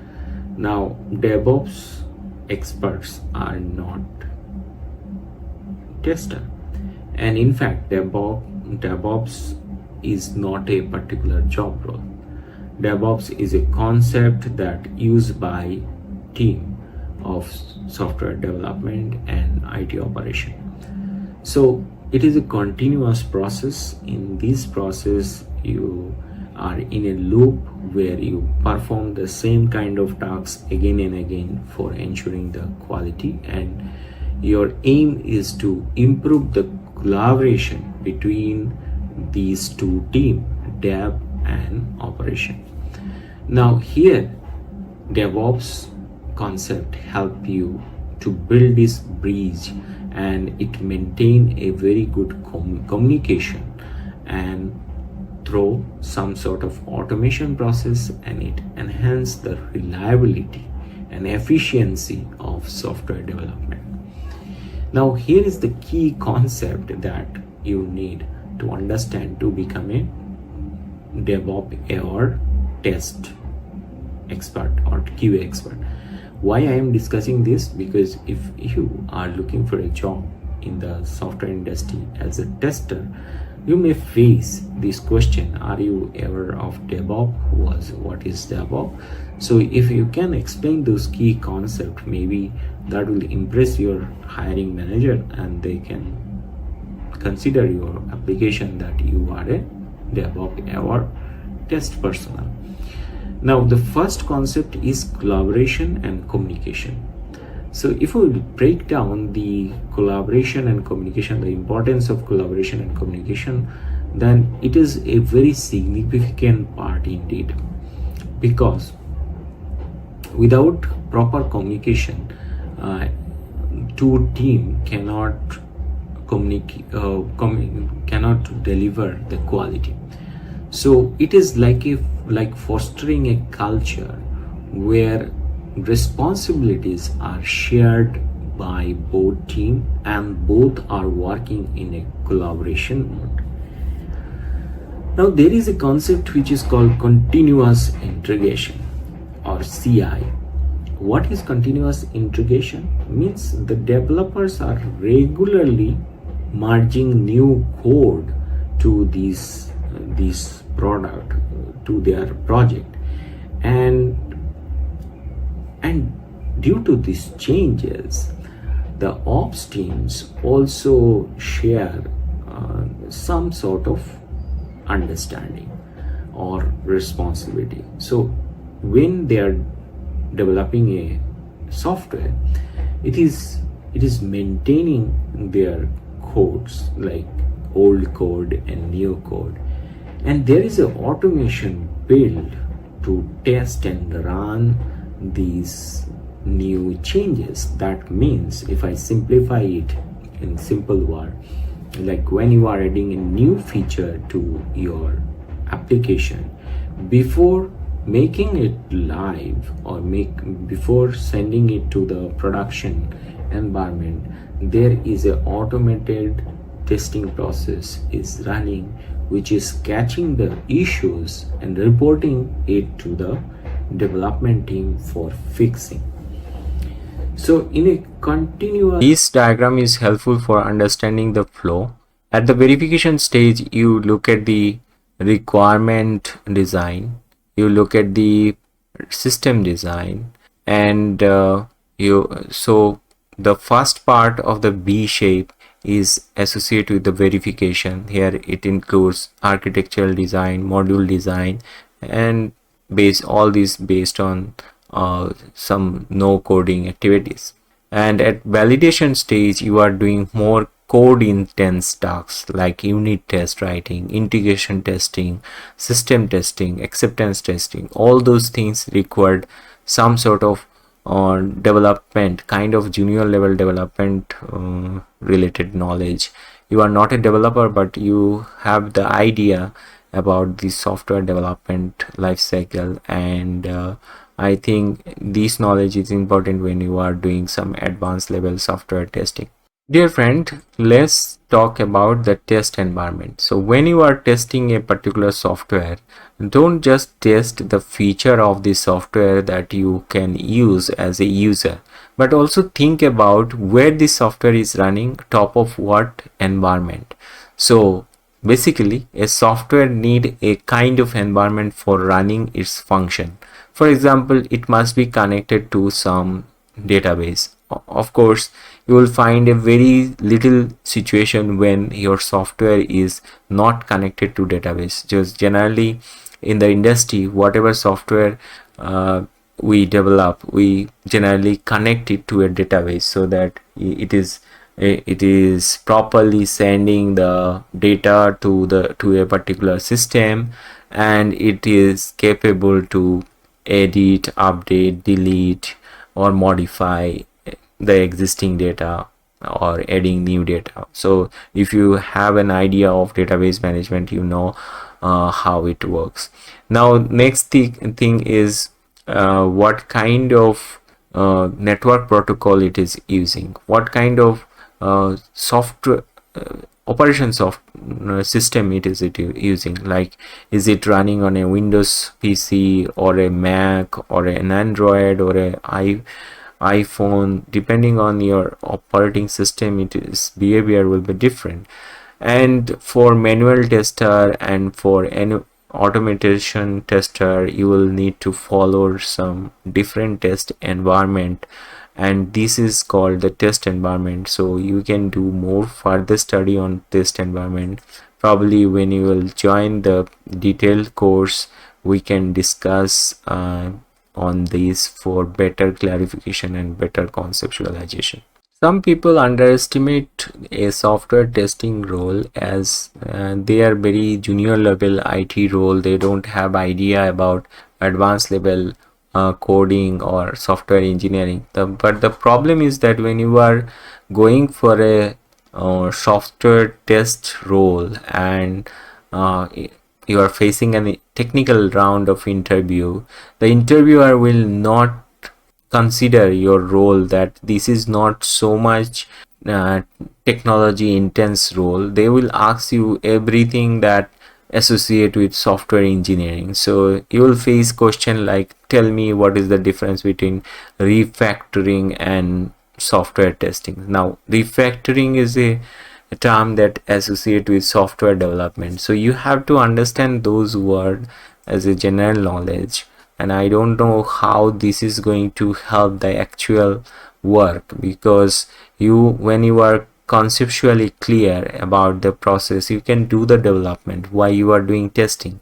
But the companies want to hire someone who has the vision of a tester and the quality of a problem solver. So in this context, what is refactoring? Refactoring, this is a technique in the software development where you improve the structure and readability and maintainability of the code without changing its functionality. That means you can write a program for building a calculator in just 10 or 20 line, but you can refactor the same code and you can optimize the length of the code so that it can run fast compared to a very lengthy complicated program. And side by side, you also need to ensure that your program is capable to address any kind of complicated issue. For example, you are writing a simple code for a calculator and you are not addressing that issue, like dividing a number using a zero is not possible mathematically. So you have to address that point by adding a simple if loop. If the divider is 0, then comment this performance is not possible, or this operation is not possible, or we cannot divide the number using 0. So this is called robustness of the program. But you have to use some good logic in the program so that it is readable, maintainable, and you are addressing all these point, and your program is more smart. So it is like cleaning up the code and also include the important part so that your program can run efficiently. That is called the refactoring. So in software testing, this is very important because you want to run your software fast, you want to test it fast, so you need the knowledge of refactoring. Then what is testing? Testing involves verification and validation of a software to ensure it meets the requirement and it work as per the expectation. Now there are many other definition available, you can research on that. End of the day, it is an experiment, and that giving an insight of what we have done wrong and how we can improve the quality of the software by removing or debugging the error. But software testing include no debugging, because debugging is a part of development. You are just addressing the bug. That is your primary goal. I think you get an idea from that. Dear friend, it is a very delivery or CD. You ensure that the code changes automatically and prepared for a release to the production, and automated development pipelines ensure the code is always in a dependable state. So the concept of CI and CD is very important for DevOps, and DevOps concept is important for a tester. Now there is another concept which is called infrastructure as code. By infrastructure, we understand the platform or the stage that required for implementing a software. Now infrastructure is become a code again. That means by using some sort of code, you can maintain an infrastructure. You can manage the provision of infrastructure, like what kind of code you want to use, what kind of environment you want to use for your production. There are various type of tools like Terraform, Ansible, etc. that can define the infrastructure through code. Now this is a matter of advanced studies, but this is a general understanding for a tester who want to start his career. And there is also involved some sort of monitoring and logging. When you continuously monitoring your application, you can find out what kind of performance error it is showing on time to time, depending on the use cases. And for that, various type of tools are available that can monitor those performances. And automation is no doubt a very significant part of today's software development industry, where through automation, without using human, various functions are tested on regular basis, and that is increasing the efficiency. And tools like Jenkins, GitLab, CI, these are very helpful for doing this kind of automation. To become a master of good testing, you need to be aware of those automation tools. And version control is also important, as I discussed in the previous video also, that version control is like keeping record of all those old version of the code, so that you don't know when you need to go back to the older version for fixing something, or you want to see how the code are improved or how the codes are changed by various developers and for what reason it was changed. So these are the various concepts that are involved in DevOps. In the next episode, we'll discuss about the benefit of DevOps and various type of DevOps tools. Till then, take care.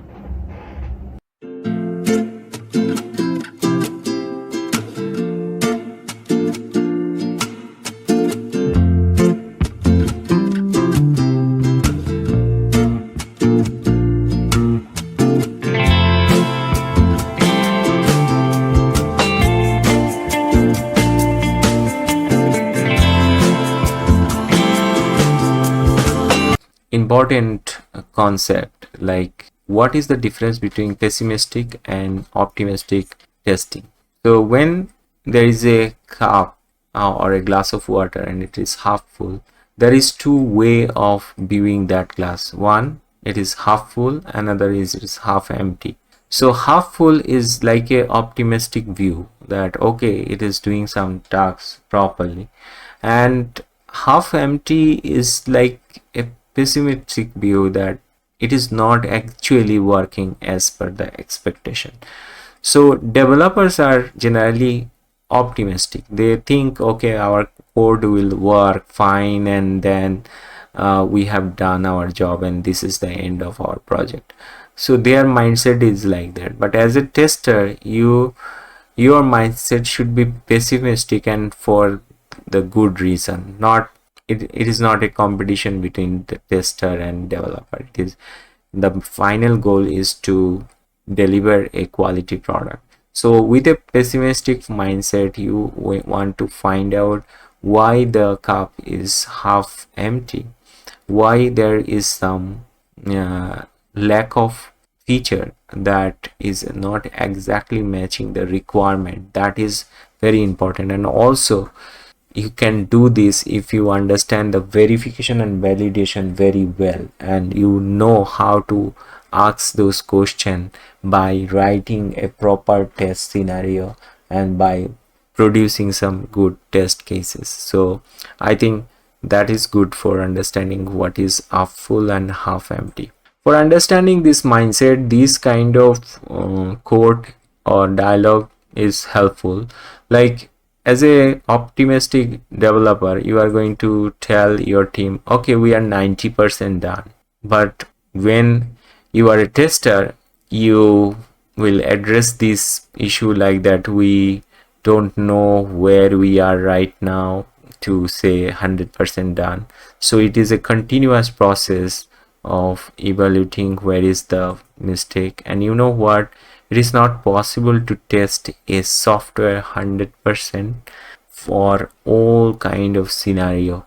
You want to optimize it at certain level that it is now a quality product. So as a optimistic developer, we use refactor for improving our code, and as a pessimistic tester, you are throwing out the working code and replacing it with some unknown quantity. So these are kind of like you are testing all sort of scenario at what level your software can show some sort of failure. And for example, you are going to test a particular numeric based application, and you are not testing negative number, you are not testing with zero values. So this is a big question mark for the tester. You are just testing it for some integer and positive number, but you are ignoring the testing for negative number and zero. So somehow you are ignoring the actual best practices of verification and validation. So what is exactly regression testing? So this type of testing ensure that existing functionalities haven't been broken after making changes to the code base. And regressional testing is like a continuous process. When you are making a new changes, you are again doing all sort of testing so that the existing function is not hampered by the new code. Dear friend, as a tester, you will also need to understand some coding related issues like overflow and pointer differences. So what are these overflow? Like you are actually inputting a lot of load on your software, just like adding a lot of water into a cup of tea, and the water is flowing over the cup. Why? Because you are creating too much request or processing request to your system, and it is not capable to process all of them, and it is like a overflows of the coding. And sometimes the coder is not using the right kind of pointer in the program, and it is taking too much time. So what is pointer? Probably you have seen some treasure hunt game that has some sort of pointer, like at if you find this condition, then go to that condition, that particular point. So a developer use the pointer to make this program fast. So when these pointers are not properly utilized in the program, then we see the pointer differences. Sometimes the programmer makes a very common mistake, which is not denoted as the memory allocation without freeing. So for example, a hotel room is like a memory location, and if the hoteler or hotel owner book the same room on the same date, then there will be some contradiction between the guest. So similar thing happen when a variable or a particular memory location is filled by multiple information without freeing the previous record. Your program can run slow and it will show some there's some error. So as a tester, you will need to understand how to address those kind of memory allocation without free kind of issues.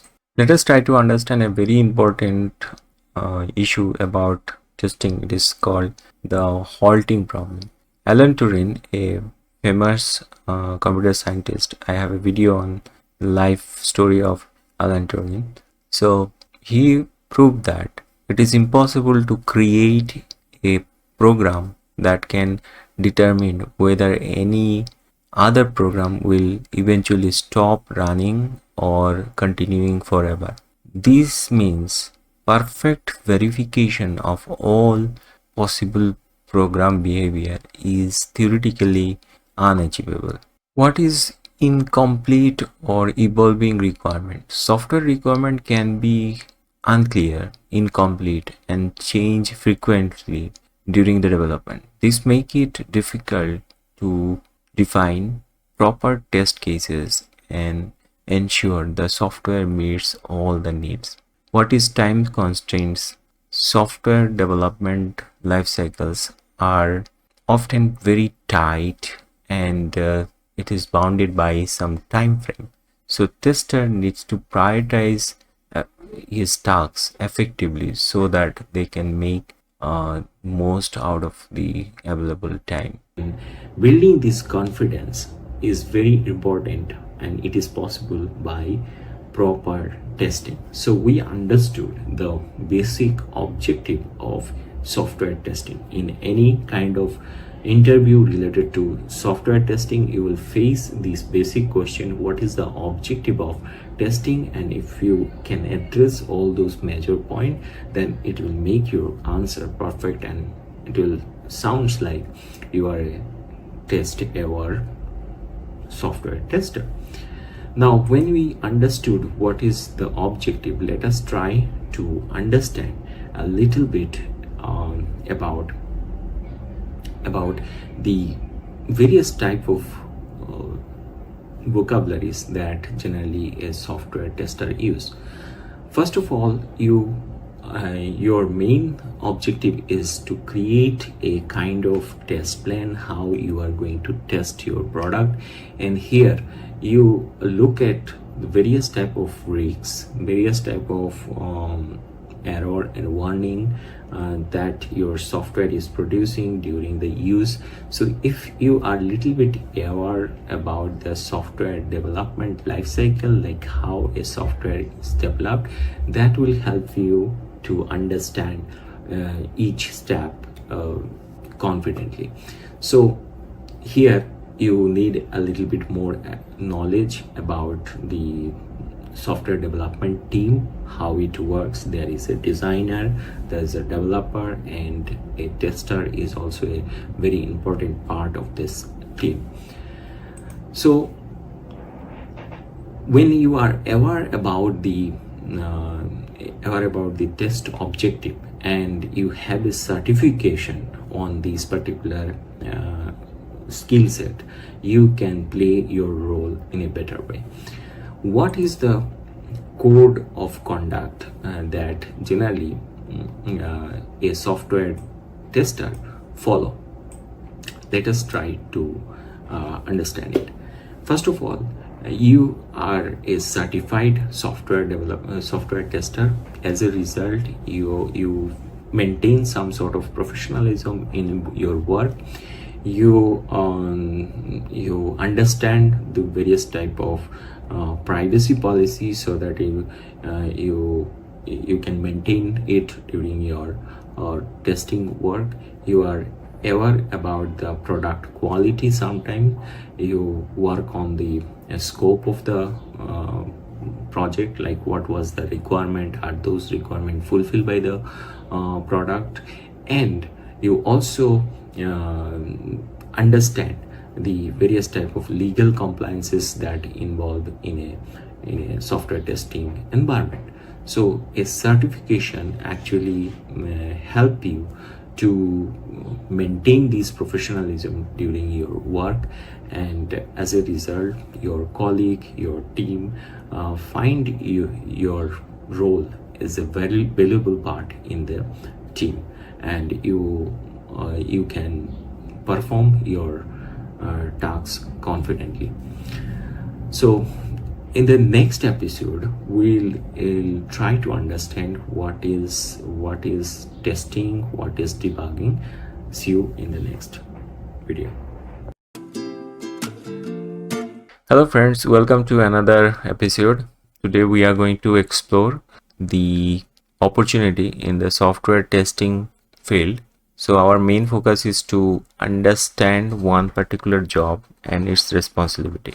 We are not only discussing the job responsibility here, we'll try to learn software testing from the basic using step-by-step series of video. It is not possible to complete everything in just one video, so it will be a series. So subscribe this channel for more videos on that. So here today we are discussing about an associate level manual QA test engineer's job advertisement, and it is from LinkedIn. And let us look at the responsibility first. The first responsibility is collaborate with a cross-functional team to understand project requirements and specification. Number 2, design, develop and execute detailed test cases, and why you are going to write these test cases, because using that the company want to validate the software functionality. The next thing is conduct comprehensive testing of the software code changes and ensure adherence to quality standard. The platform is based on various type of programming language. That depends on the programming language your company is using. So maybe it is a Java based software, maybe it is a PHP based software or .NET based software. It doesn't matter what kind of software platform is used in the project. As a tester, you are going to write the test cases that validate the software functionality, and it is very important. For example, if it is very database driven, then you need to perform some SQL based database testing as well. So in that case, you will also need some SQL knowledge and confidence over SQL knowledge. So the primary qualification here is a bachelor degree, and it is not required that you have to be a computer science or software development related field. From any field you can apply in this kind of job. The only requirement is that you understand the manual QA testing, API testing like using Postman, and SQL scripting. So dear friend, in this conversation we'll basically focus on what is testing and what is manual test case writing, and if it is a project based on SQL database, then how to perform SQL based database testing for validating the data integrity. Okay, so our primary focus is only number 1, how to deal with a cross-functional team. Number 2, what is manual test cases, and how to design, develop and execute those manual test cases. Dear friends, you want to learn software development, then what is the fundamental principle, or what are the major fundamental things that you need to cover as a beginner? First, you have to learn the basic principle related to testing. The basic principle also include what is the objective of testing, why testing is required, and then you can learn the process, how software testing is done, what are the kind of activities you need to do for doing software testing, and you also need to be test aware. So who understand these kind of activities, he is ready for this job and he can apply for an entry-level job. And for that, one certification is very important. There are various type of certification available on software testing. We are going to discuss about one specific software testing related certification, and it is ISTQB. In the previous video, I have also gave you an introduction. So our first question is, what is testing?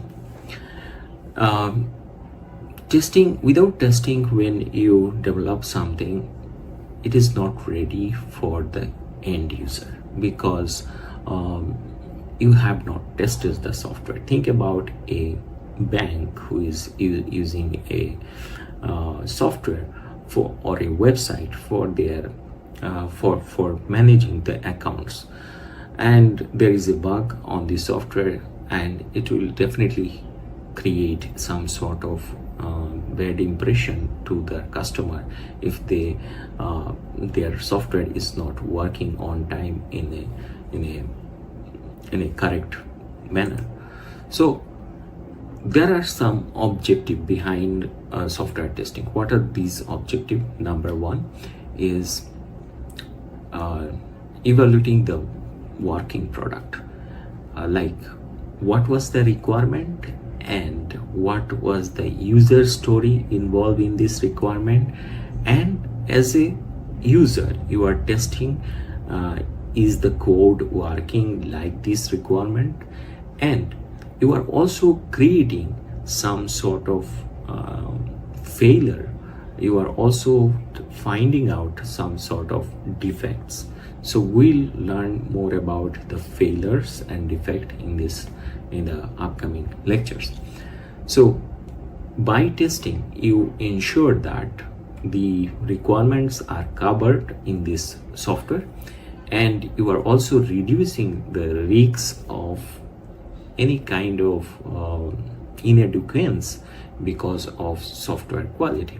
You also verify that all the requirements are fulfilled by this software.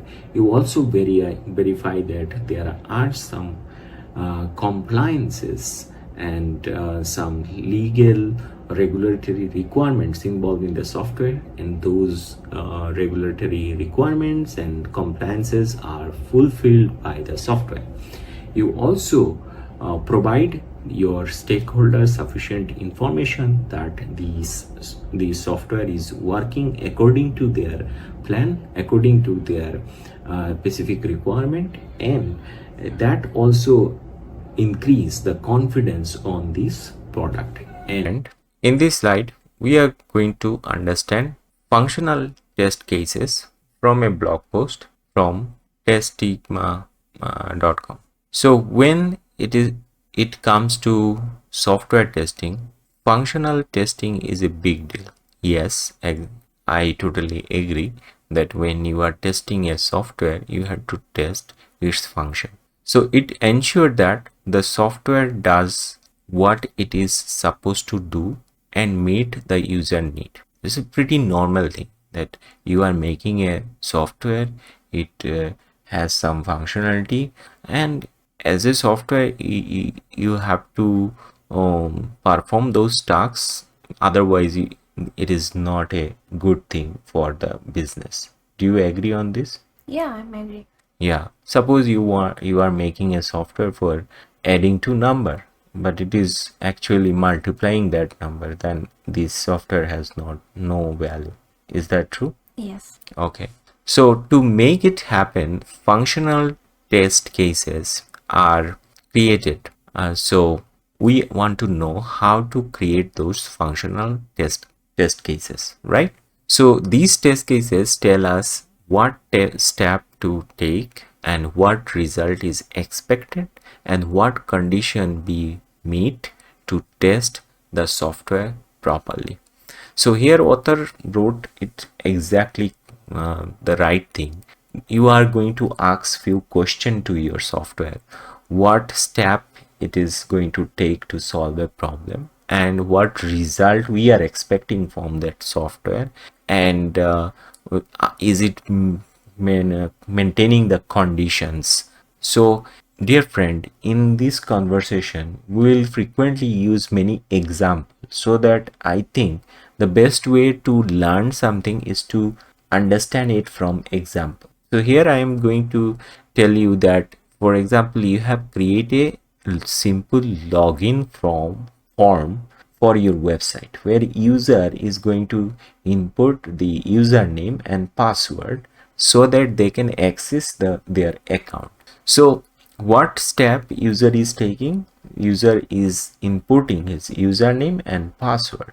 And what is the result expecting? The result is expecting that if the username is correct, then user will able to log in, and if the username or password, any of this information is not correct, then the user will not be able to log in. Is that true? Yes. And this is our expectation. So now there is a condition that need to be fulfilled. The condition is like that: if user is giving any wrong username or wrong password, what will happen? Can you tell me? Yeah, it's gonna become error message. Error message that your password is wrong. not wrong or your username is wrong. So crafting a good functional test cases is an art. Of course, you have to think like a user. Otherwise, you cannot write what is going to test and what is expecting. So it required a deep understanding of software need, a sharp eye of the detail, and of course you have to read the requirement. You have to understand it like you are going to build it to solve a problem. So a good test case should be easy to understand and short and concise. Concise means it is to the point. There is no like excessive use of word and sentences that is only decorating your document and not making any sense. There are many types of testings available nowadays. These testing are pretty much understandable from their name. First type of testing is manual testing. As the name suggests, manual testing means you are testing it manually without help of any automation software. You are not using any kind of automation tool for doing the testing. You are manually testing the function of various part of the software. Automation testing is completely opposite. That means you are going to use some tool that is making the testing process efficient, because it has some sort of automation executing power, like you write some code and based on this code it is automatically testing the software and giving you a kind of report. And next is hands-on experience on testing is very important. You have to be a part of a team. You have to be a part of a you have to be a part of a software team, like an internship. You can do an internship, you can do a voluntary work, so that you can show your employer that I have done some sort of testing in a particular project where the project scope was this, and this is how I perform my role, and that is going to give you an advantage when they are making their decision for hiring. So participate in any kind of open source project, contribute their right, or involve in kind of software testing activities. And next thing is certification. Without certification, there is no way to prove your skill set. If you have a kind of certificate from a recognized organization, That will give you a stepping stone for presenting your resume as a candidate for this job role. So International Software Testing Qualifications Board, which is a recognized software testing certificate where you can take this test for getting this certificate. And most importantly, you also need to build your portfolio, and in this portfolio you can manage all those documents that you prepare for the testing process. You can prepare some sort of findings and solution. When someone is hiring you, they may ask you, give me some sample document that you prepare for testing a software. Give me some sample document that you generally prepare as a test plan. So you must need some sort of portfolio or document in hand, so that when it's a matter of interview, you can show them that this is how I work. And you also need to build a kind of network with a community, like a group of people who are involved in the field of software testing. Join their webinar, participate in their conversation. You can also join various type of meetup group or a conference where software testing related presentation are given. And the network of professionals is also lead you to a great career, because you through network you get the popularity or the you can understand where the industry is going and how it is working. So what is the career path for this, from where to start, and what is the maximum success level that you can get as a QA tester? That is the point of discussion on the next episode.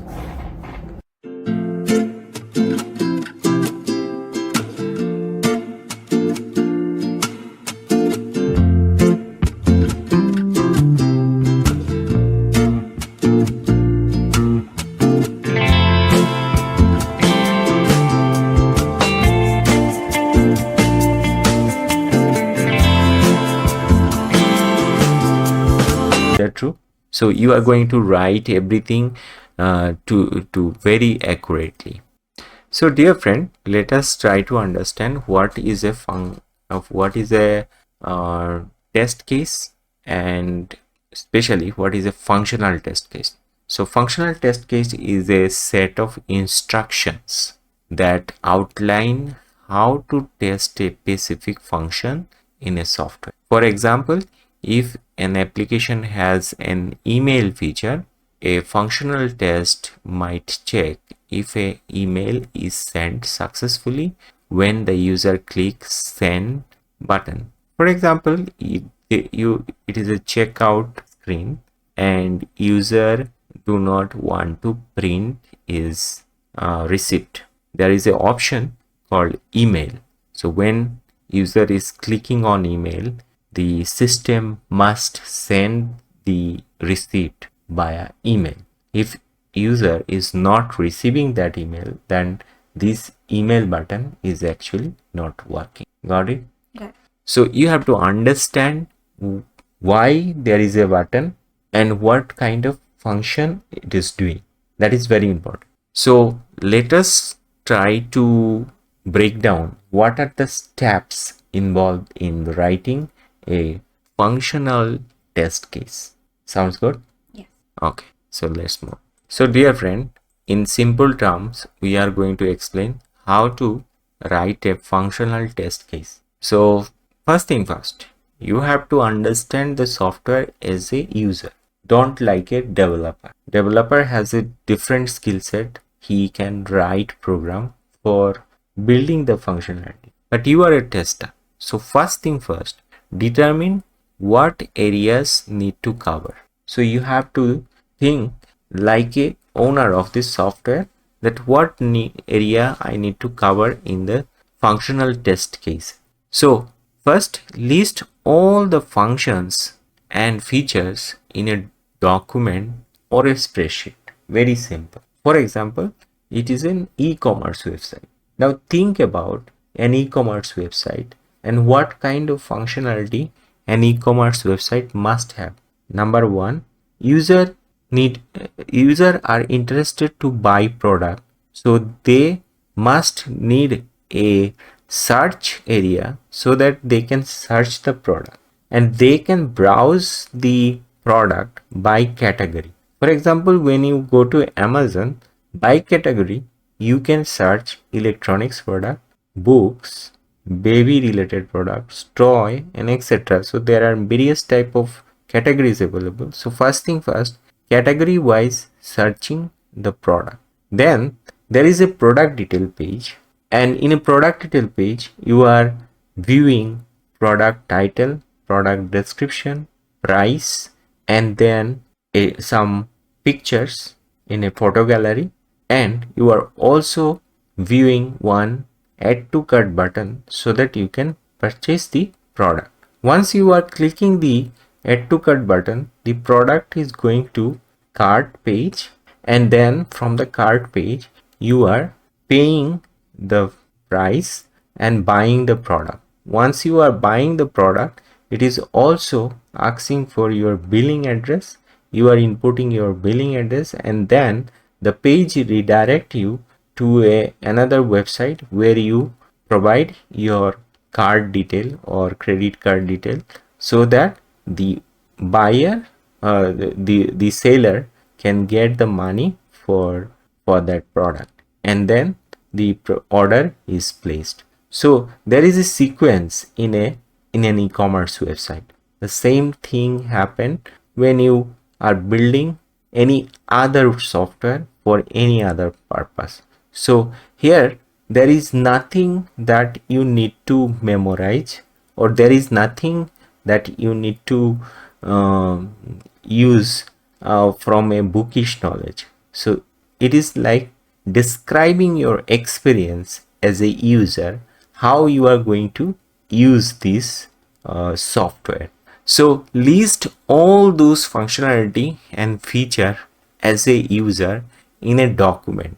It is not necessary that you have to be a very literally sound like a English literature student. You just need to write things in a human understandable language so that the team can understand your point. Now explore the product to see if any test can be combined or separated. Now this part is little bit ideation, like you have to think the whole application like a combination of small modules, and this kind of thinking is known as system thinking or a thinking of abstraction, so that you can consider the whole application as a whole picture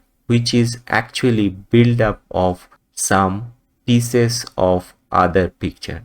So probably you have played one game in the childhood, like parents are giving some pieces of pictures and you are going to connect all of them together for making a whole picture. Software is something like that. So as a tester, you are going to achieve the whole picture from various components and various pieces. So write individual test cases. Each component may have multiple test cases. So assign these test cases to tester. These are simple 5-step of functional test case writing, but we need more elaboration for better understanding. So in the next part, we are going to elaborate this. Dear friends,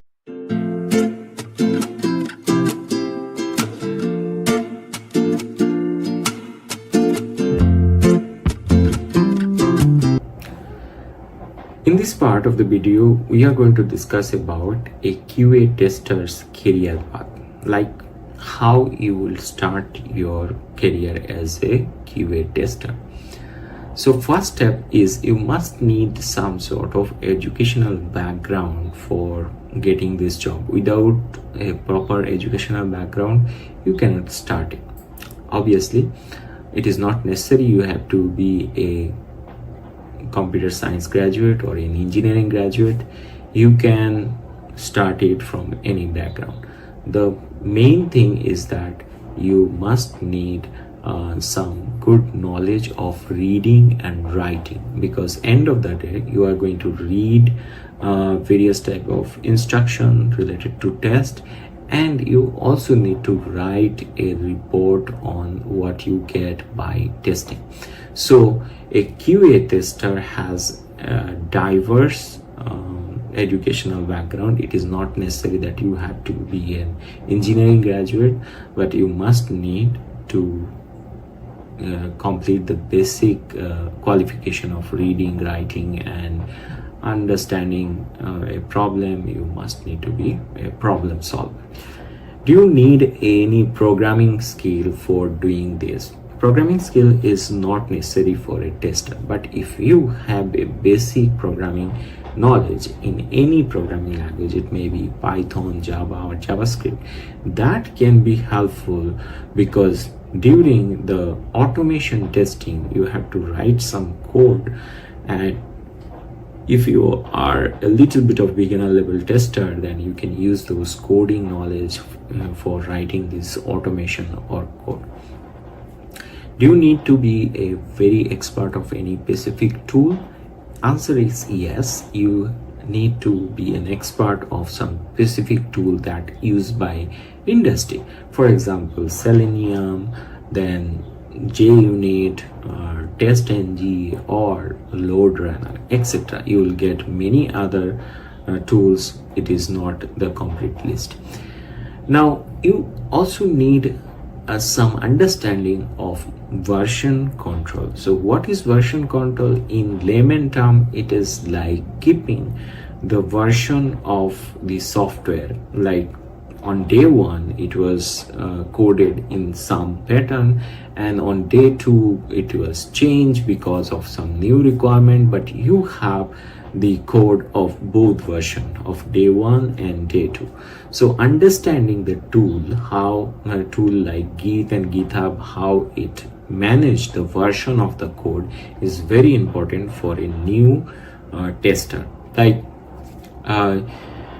whatever is written today is not permanent. It is going to change in the next requirement, or fulfilling next requirement will require some changes in the existing code, but you have these both version, and this is known as the version control.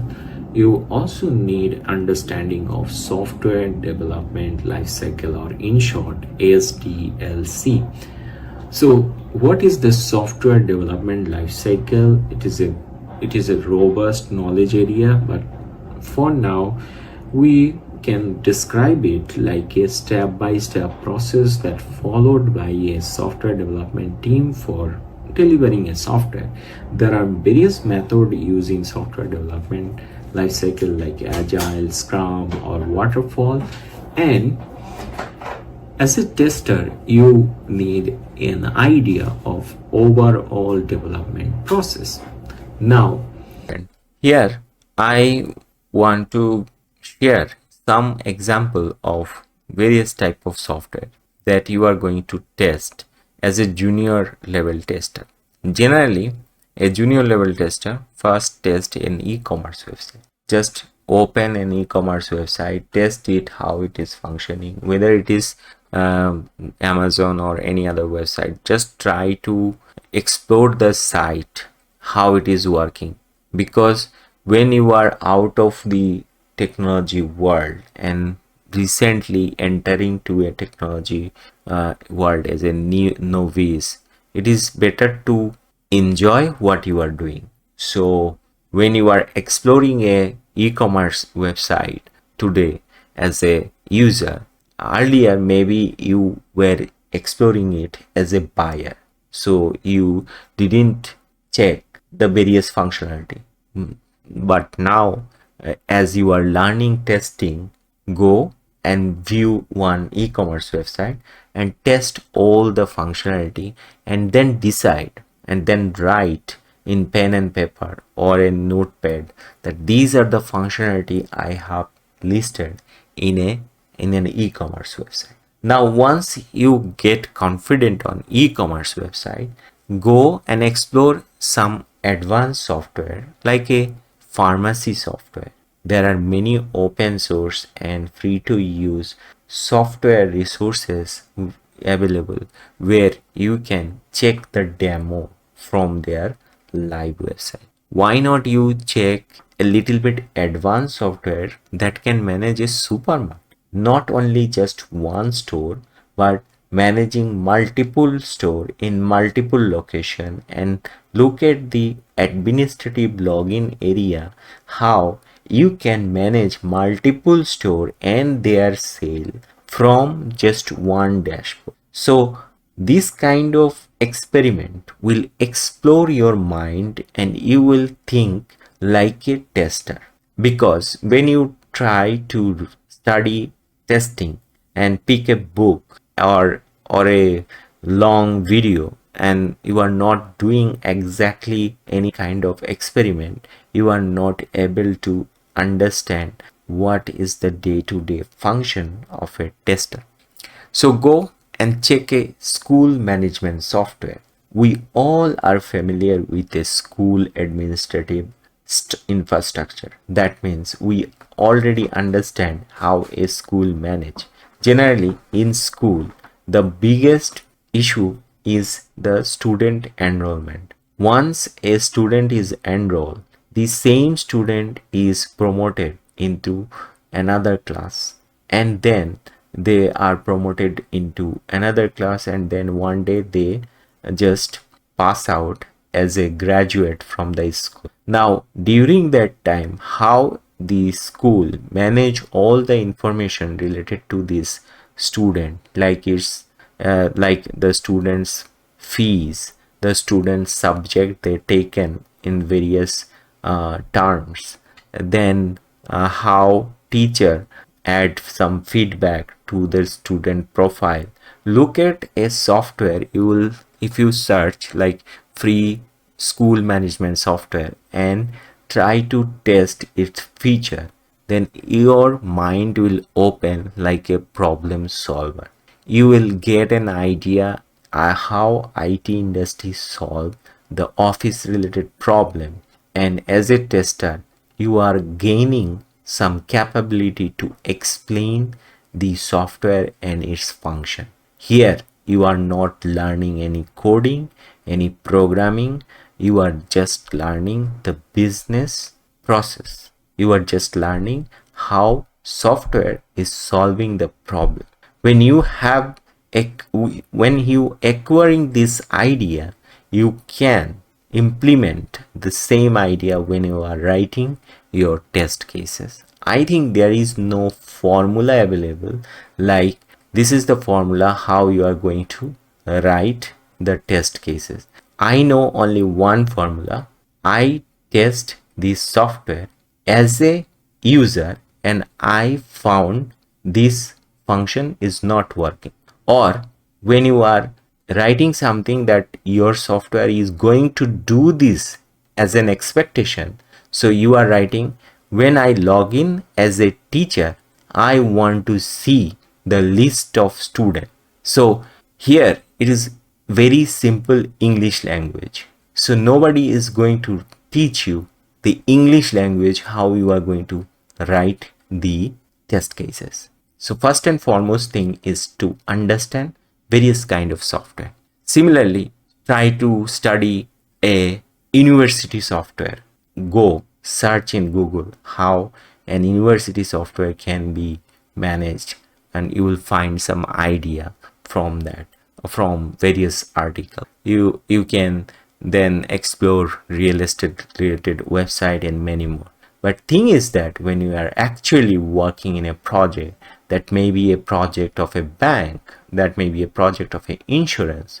So bank, insurance, those are 100 times feature rich compared to a school software. compared to a e-commerce software. But don't be afraid of this journey, because when you start this journey with baby step, you can one day win the marathon. So create a mindset that I have to be very much human, not like a robot, like I'm going to read a book or study a course, and after that I'll become a software tester, or I'll clear a software certification test without knowing anything. So you need a mindset where you are actually learning things by doing things. So don't be a be a parrot who is just able to say the human voice but don't understand it. Try to be a robot or humanoid who can do things for solving the problem. So dear friend, as I said you earlier, that first go to an e-commerce website and try to test it. So we all know Amazon is an e-commerce website. Now you are, suppose it is your dream job and you got this job of testing Amazon, and now how you are going to write your functional test cases for Amazon homepage, not like a whole website. Just like go to the homepage amazon.com and look at the homepage and write test case only for Amazon homepage. What you are going to do first thing first, verify that the Amazon homepage is loading successfully. Look at your browser and see how much time it is taking for loading. Even there are some tool you can check how many second, not second, how many microsecond it is actually taken for loading. So I'm giving you one tool name here, and I will also show you how to check the loading time of Amazon. So let's move to our screen and let's see how we are going to check the loading speed of Amazon.com. So dear friend, there is a website by Google called Google Page Loading Speed. So page speed highlight. So we all know the address of Amazon. It is https://amazon.com. There are many other websites available for different reason, like amazon.co.uk for UK, amazon.in for India, and amazon.com is for USA. So www is optional. You can add www or not. Now click on analyze and see how many second or microsecond exactly it is taking. So it is automatically redirecting URL to www, and here we can see on mobile view. You have to understand this specification as in beginner level learner. These are little bit overwhelming for beginner level learner, but once you are familiar with this, I assume that you will find no issue for understanding these statistics. So it is saying that the largest contentful paint has started 1.4 seconds, and then the interaction to the next paint, that is INP, is going to cover at 152 microseconds, and accumulated layout shifted to 0.01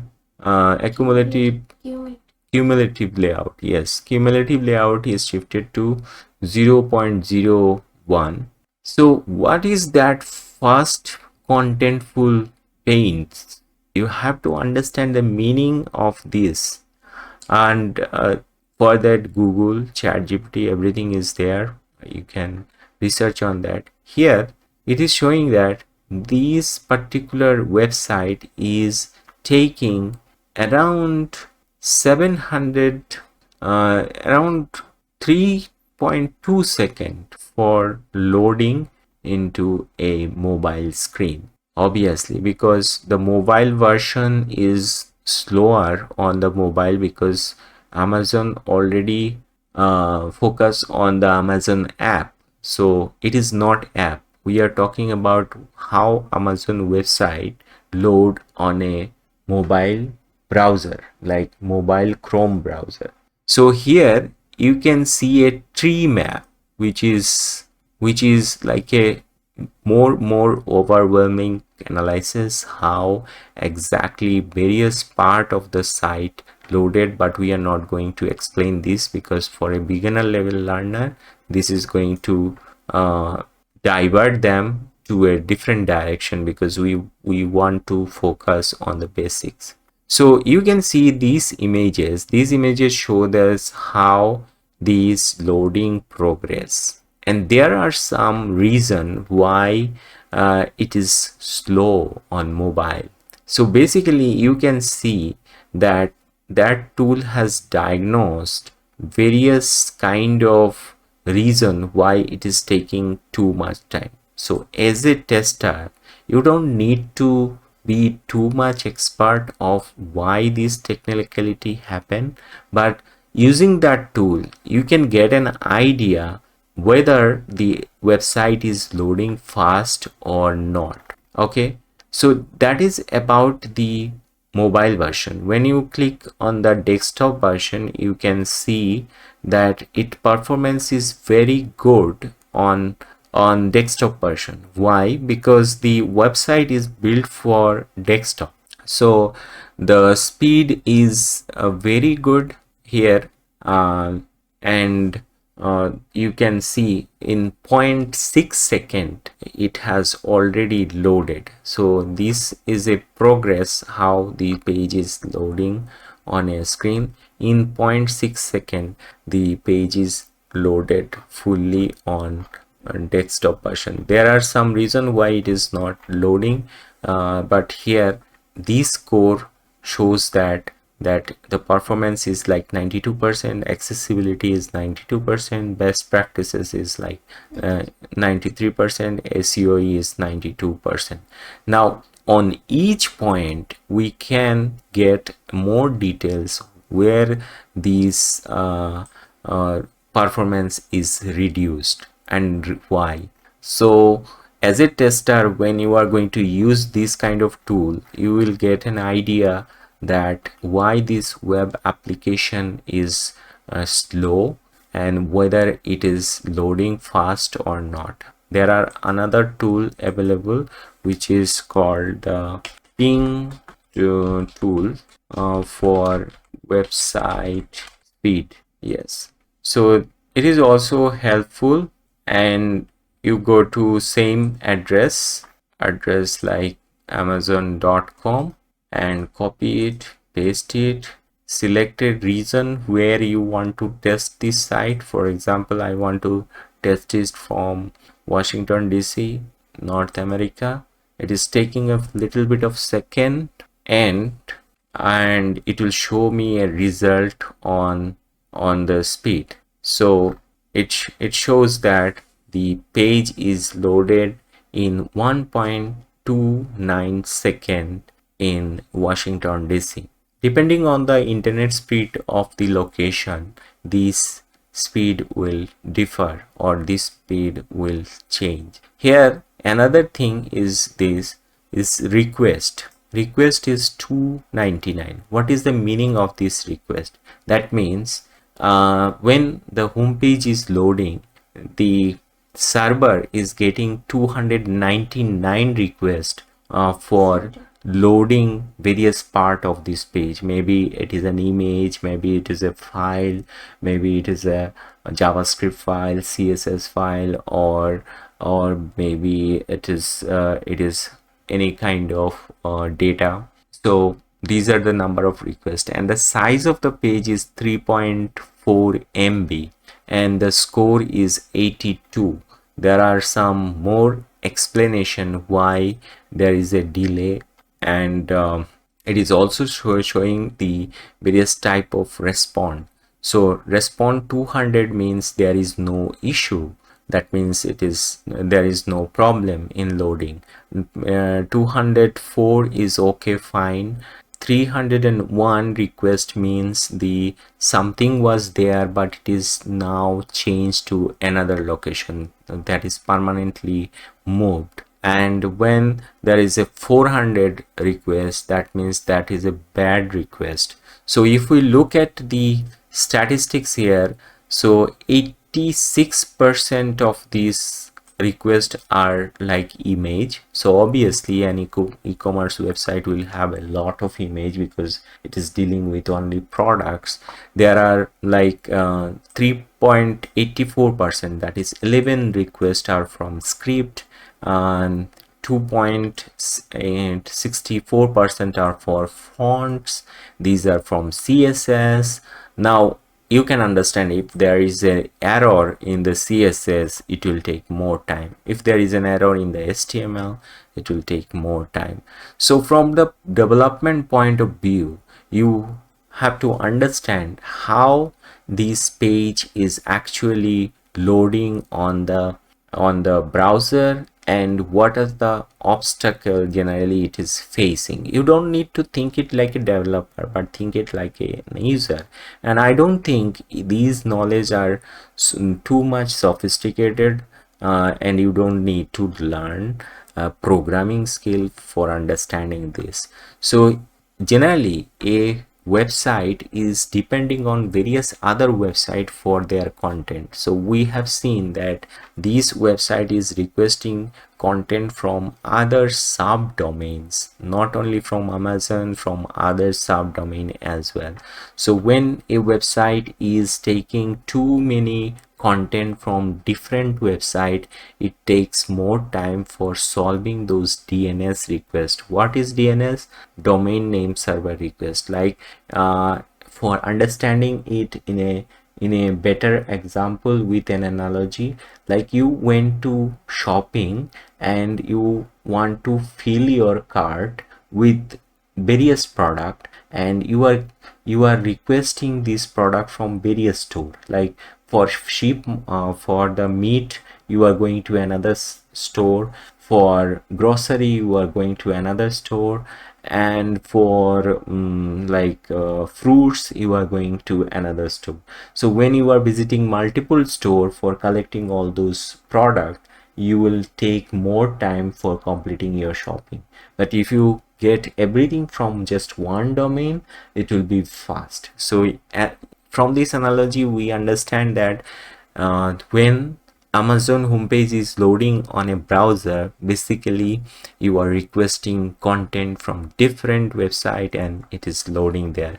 This graphical representation is a very good understanding. We have discussed that it is requesting 299 requests. So here this website is giving what are these requests. And hope this part is clear. Let's move to our next slide, where we are going to understand what is quality principles. So quality principles are based on these basic points. First of all, the most important factor affecting an organization long-term performance, that is the quality. Quality, the way to achieve improved productivity and competitiveness in any organization, that is quality.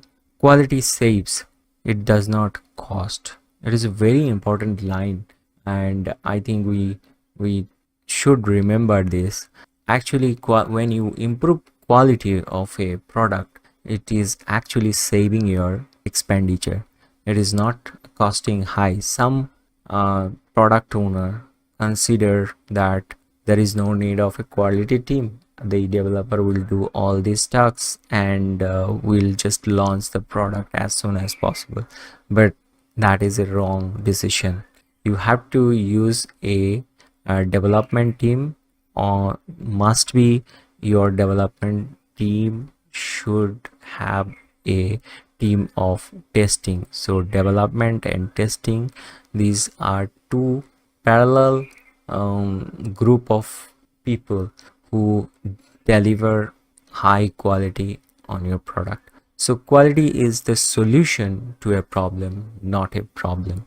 So some people consider that, okay, maintaining the quality is another problem, but it is not true. It is actually a solution. And what is the cost of quality? The amount spent before the product is actually built. Cost in actually it is a cost saving process. When you develop your product with quality, it is easy to train your worker, it is easy to get good feedback from your customers, and that is how we actually make our life easy. Then the next point is the amount you spend after the, there is two kind of cost. One is the prevention cost and appraisal cost. So the amount you spent after the product is built but before it is shipped to the user, the cost of that is actually, this kind of information is actually helpful for any kind of production, not only software. If you are manufacturing something as a product, you also follow the same kind of rules. And what will happen if you are not spending a lot or not giving importance to quality? So the amount spent to repair the failure is always high than maintaining the quality. Remember this thing. And so cost associated with the defective products that have been delivered to the user or moved to the production. That means if you deliver something casually without looking at the quality, then definitely you will get a bad response from your customer, and it will actually cost a lot. Okay, so here our main goal is to give you the importance, why give you an understanding of the importance, why it is so important. Okay, so quality assurance and quality control, these are two terms, and there is a major difference between these two terms. And just to look at this, first, quality assurance means the activities that established and evaluates the process to produce the product, and the quality controls means the activity which verify if the product meets the pre-qualified standard. Okay, so there is a major difference between the quality assurance and the, we understood the step-by-step process of whole development life cycle and how we can relate various type of testing, and we also understood the importance of quality assurance, the principles, what is the difference between quality assurance and quality control. So I hope this information is going to help you in during an interview when you are looking for a job role as a tester. But this is a beginner level knowledge. We'll continue learning more about testing in the next episode. For that, subscribe this channel and see you guys in another episode. Till then, take care. And these requests are like some images, some different kind of things, so you can actually filter them where the maximum times are taken. So this is just another tool to understand how actually the loading speed is working here. Is there any obstacle in loading? And let's go back to our slide, and in the meantime I want to give you another example of similar kind of site which is called GTmetrix. So GTmetrix is a very popular performance testing tool. So basically, when you are testing a web application and it is not showing the A grade in the testing, that means this application or web application has some sort of error and you can find out those error, and you can tell your developer, hey developer, I find your website like this is the error, these are the list of error why it is loading slow. But it is not a competition of defeating your developer that you have done some wrong coding, that's why the work it is not working. Don't like this, because it is a collaborative work, it's a teamwork. You are going to assist the developer and just politely informing that I found out this problem, how we can solve this, how can we optimize this for better results, so that we can give our customer a very good quality software. So again, we are going to test the Amazon on GTmetrix, and you will be amazed that GTmetrix is actually giving a very long test report without any cost. So it is taking a little bit of time so that it load. Actually what it is doing, it is loading the website on their own server, so it is not loading on your computer, it is actually loading on a server of a GTmetrix. So it is now located in Vancouver, Canada, and it is loading the home page and testing where is exactly the issue and why it is taking like 1.32 seconds. Probably if you are running a very basic e-commerce website, its speed will be much slow compared to this. So here this particular tool is grading Amazon as grade B website because of its loading speed. Why? Because it is taking around 873 microsecond in a location like Vancouver, where internet speed is like 300 Mbps or 100 MB, more than 200 Mbps. And when it is testing on Chrome browser and testing by Lighthouse tool. By Lighthouse tool is a add-on, you can install it on Chrome, and by Lighthouse this report is created. So they are not giving the report free here.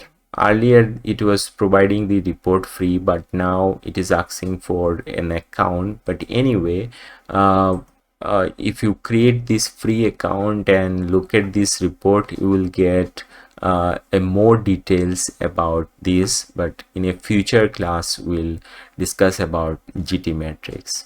So how do you feel that now? Is it clear compared to reading a book or course? Yeah, it's very clear. Clear? And it's easy to understand. So you think this kind of explanation is helpful for a beginner level person? Yeah, I think.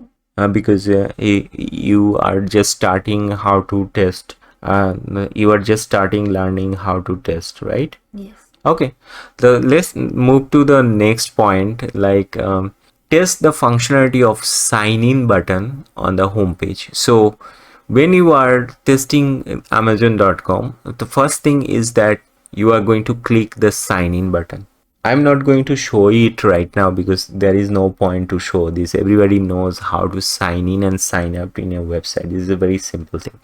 So this is the first thing you are going to test, whether the sign in function is working, whether the sign up button is working exactly. In some website it is found that sign in button is working fine, but sign up button is not working, so it is an error. So verify the product categories are correctly displayed. Like, is there any mismatch product? Like there is a product listed on, say, baby product item, but you are also viewing the same product in female care or something else. So look at the categories are properly categorized or not. So you have to be familiar with these technical terms as well, how to explain the point to the team. Otherwise team will not understand what you are saying. That is a big problem. So test and sort the option of the product list page. So Obviously, when you will go to the e-commerce website, you will see that there is option available to sort the product according to their price or according to their name or some other attribute. So look at the sort function, whether they are working or not, and check the product detail page, that when you are clicking on the product detail page, whether the product detail page is loading smoothly or not, and is there any breadcrumb available. Now maybe breadcrumb is a new word for you, but breadcrumb is something like home link and then category link, then the product detail name, something like this. So let us analyze a product detail page of an e-commerce website like Amazon. Then we'll find various type of feature of a Amazon. Let us, for example, we want to buy iPhone from Amazon. So obviously I am not promoting iPhone here. This is just like a experiment. So I find some, All are iPhone cases. these are not iPhone cases, but I'm looking for iPhone phone exactly. It is showing me the cases. I'm looking for Amazon. Okay, I got a phone that cost 503. So once again, so as a beginner level learner, you can see that there is a very good back to the result link where you can go back to the previous page. When you are mousing over the product, you can see it is magnified. So if there is an error, you will find that this magnify function is not working, or the magnify function is working but you are not able to scroll up and down. Then when you are clicking on this rating button, it is not showing properly. So understanding a product detail page and its all functionality is very overwhelming for a beginner level learner, because you know that particular product detail page is a collection of lot of feature of this product. So let us try to understand particularly this area. You can see there is a button available that is like working like a left and right. So when I'm clicking on this left, it is loading more product. When I'm clicking right, it is working like this. Now you can also see that there is some other area like selecting the colors, so selecting the sizes. So as a tester, you are going to test each and every button whether it is working correctly or not. For example, what kind of services you are going to check. You are going to check all these buttons. You are going to check all these quantity drop down, whether it is doing function correctly or not. You have to check this radio button. So basically, when you are checking a particular page, you have to look at every element of this page very keenly. When something is clickable or informative, when something is informative, it is okay, fine, the design is correct, information is correct, you have nothing to do. When it is a kind of button, then you have to be very cautious whether this button related function is working or not. If there is any data coming from just simple database and the information is showing properly, then there is no problem. Even when you will work in a detail oriented project, then every color also matter. Looking at the color, looking at the text, everything matter. So you have to be very cautious. So dear friend, you understood that how to test a particular page in an e-commerce website. There are various kind of software available where you can apply your knowledge for writing a test case. So next point is like go to the shopping cart page and check whether the remove button is working fine or not. If there is a button available for track the order, then test it, and for that maybe you will need to create a test order. So generally I'm not talking about Amazon. Maybe you are testing an e-commerce website for your client, then you have to place an order, real. So we have learned few things. What is the software testing? That we have also learned the how it is relevant to software development lifecycle. As we are doing a progress in this learning journey, we have different question in our mind. So in this particular video, we are going to solve some areas relevant to software testing, and you will find some basic questions during your interview when the interviewer will try to understand whether you follow the software quality principle and what are the levels or different level of software testings. Then there is a kind of process involved from requirement gathering to delivery, and what are the step-by-step process, and in each step how a software developer, a software tester contribute to the team. So we'll look at all those theoretical part in the next slide. So let's move. Dear friends, in this slide, look at the testing objective. Testing is a process of executing a program with the intent of finding an error. So your intention is finding the error. You are not going to develop anything. You are not going to write a code for adding a new button. You are not going to write a code for correcting any design part. Okay, your goal is to report the error. So a good tester is looking at the final software just like an end user. A good test case is one that has high probability of finding an undiscovered error. So here, what is test case? As a tester, you are going to make those test cases.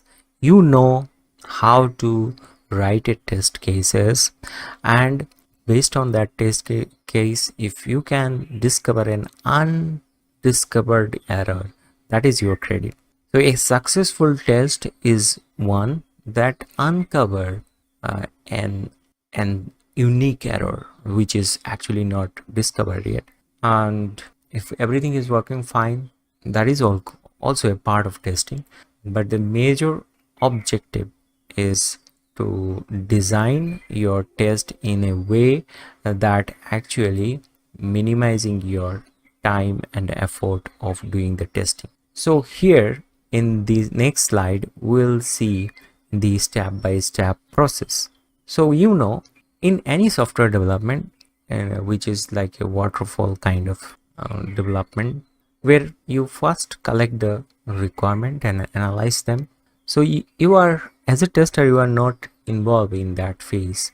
You are not dealing with the actual customer. You are not talking with them about the requirement, but someone like your manager has collected those requirement, and when you are doing the testing, you can look at these requirement, analyze them, and try to understand the software, especially the part you are testing. Then in this particular phase, you will get all the knowledge about your acceptance related testing. Remember, we have discussed about acceptance testing. So in requirement, actually you are looking at some document and looking at what are the features are promised to the client as a feature of your software. So are these feature fulfilled by the actual software? So that testing is called acceptance testing.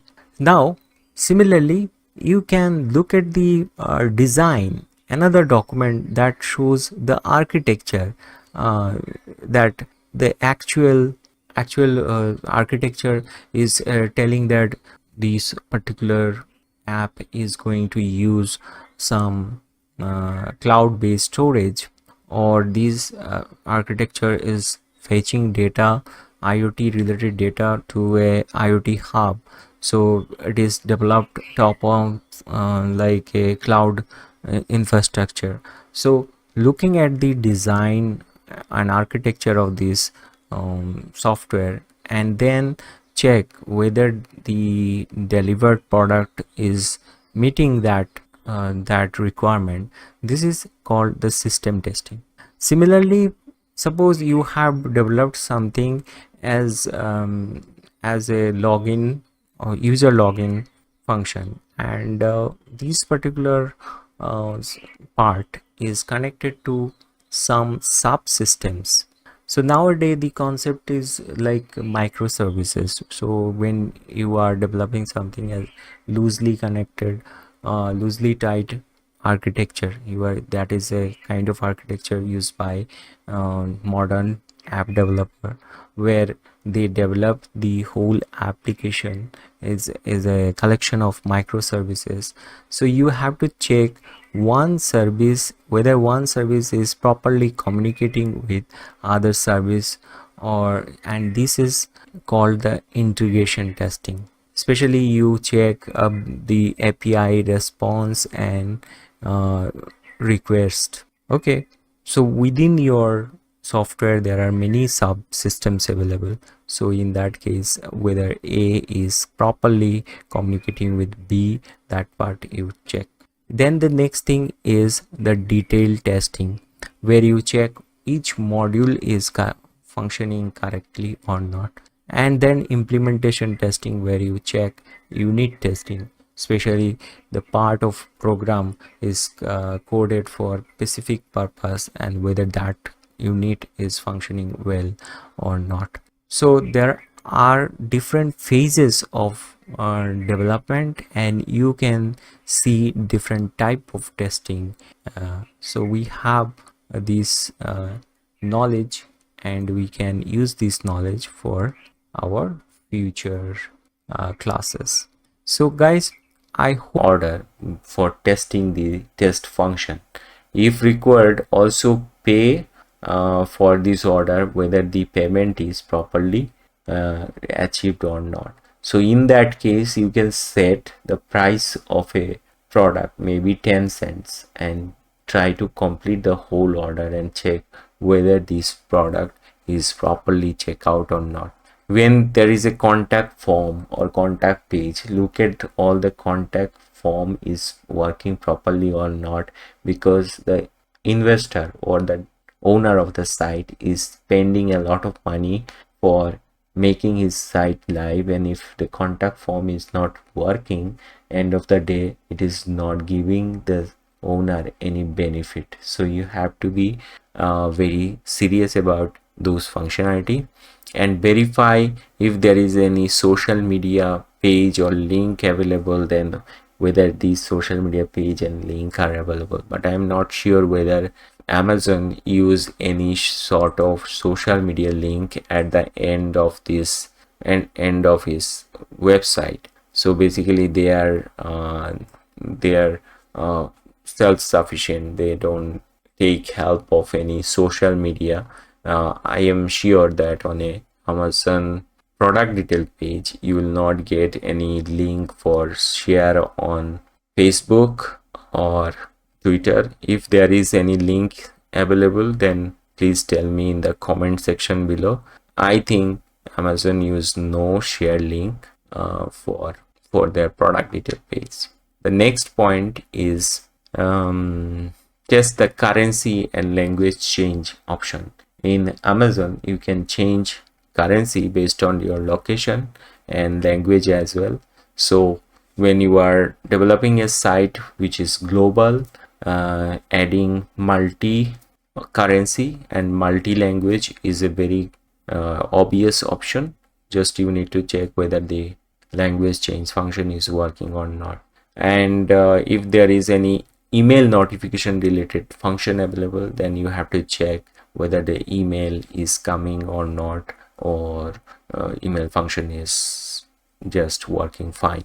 So this is how you can write the test cases of a website like Amazon. It is generally an interview question.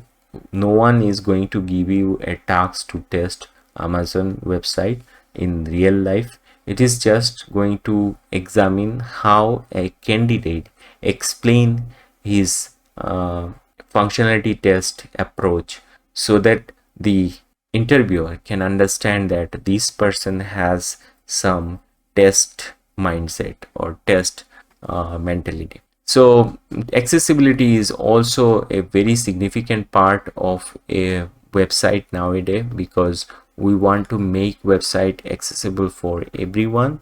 So why not you spend time in testing other popular software, maybe Google Inbox, test any other popular e-commerce website, or why not you test just YouTube and check how YouTube functionalities is working. Why not you check the functionality of your YouTube dashboard, or test Facebook, whatever web application you are using on your daily basis.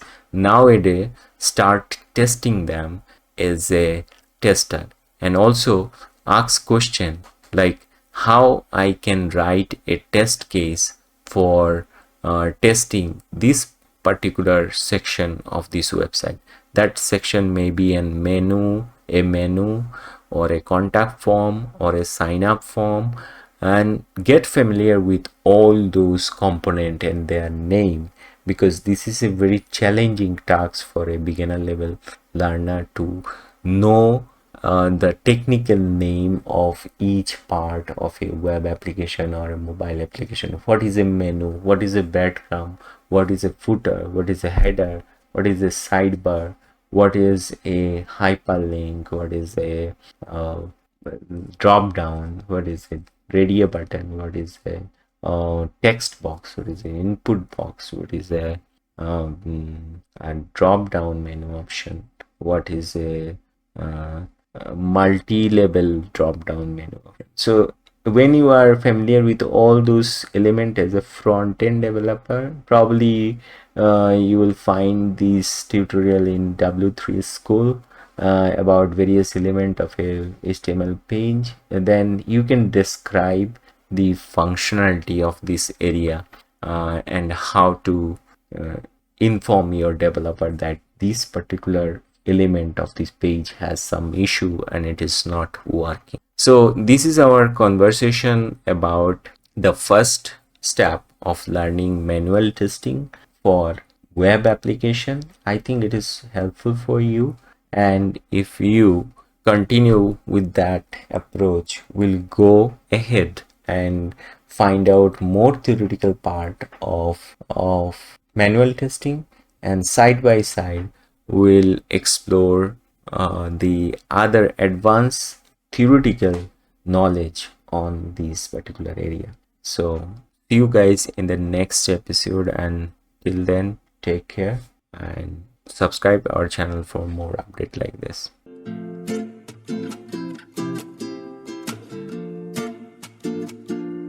And nowadays, if you want to know a little bit advanced, you need knowledge about information technology related branches like APIs, IoT, then AI, etc. So as a tester, how you can keep yourself up to date as per the industry standard. So I gave you some example of an e-commerce website. What will happen if you are developing an entire system of a complex business that is doing something not familiar to us, like it is not an e-commerce website? What if that is actually capturing information related to agriculture, solving a real life problem of farmers, and what if the project is relevant to a healthcare related um, solution, and in all those cases you just need to expand your thinking capacity according to the current business models, and looking at some existing complex app, looking at their functionalities will enrich your thought, will enrich your understanding on how to do the testing.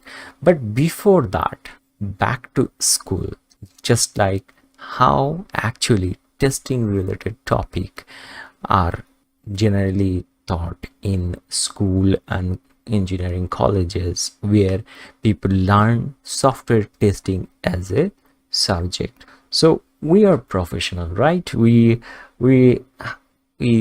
get less opportunity to go to a college and paying high fee for learning those things.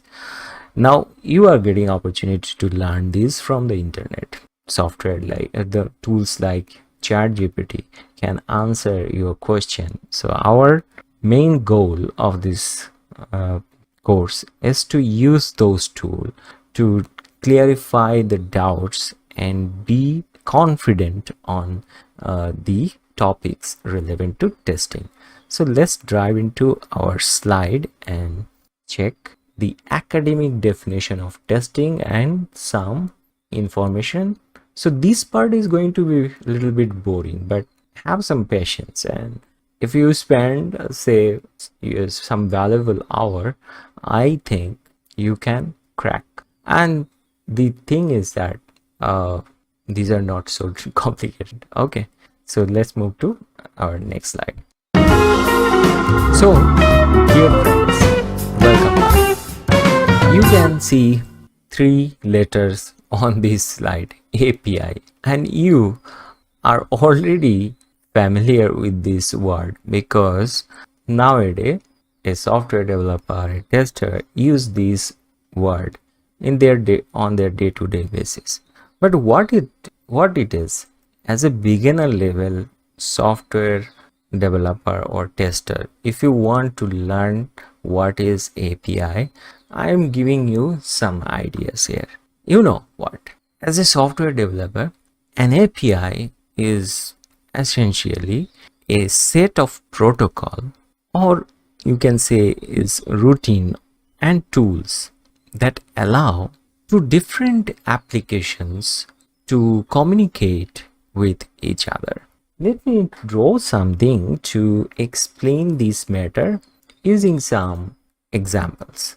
Suppose you in real life there is a software B and there is a software A located in two different servers, and you want to send some information to software B, and you also want to receive some response to software A. Then what is the process? So APIs enables developer to build software applications that can interact with other applications. That means if software A has an API, then software B can use this API for the communication. Okay, now here is another software C. This C software can also use the API of A.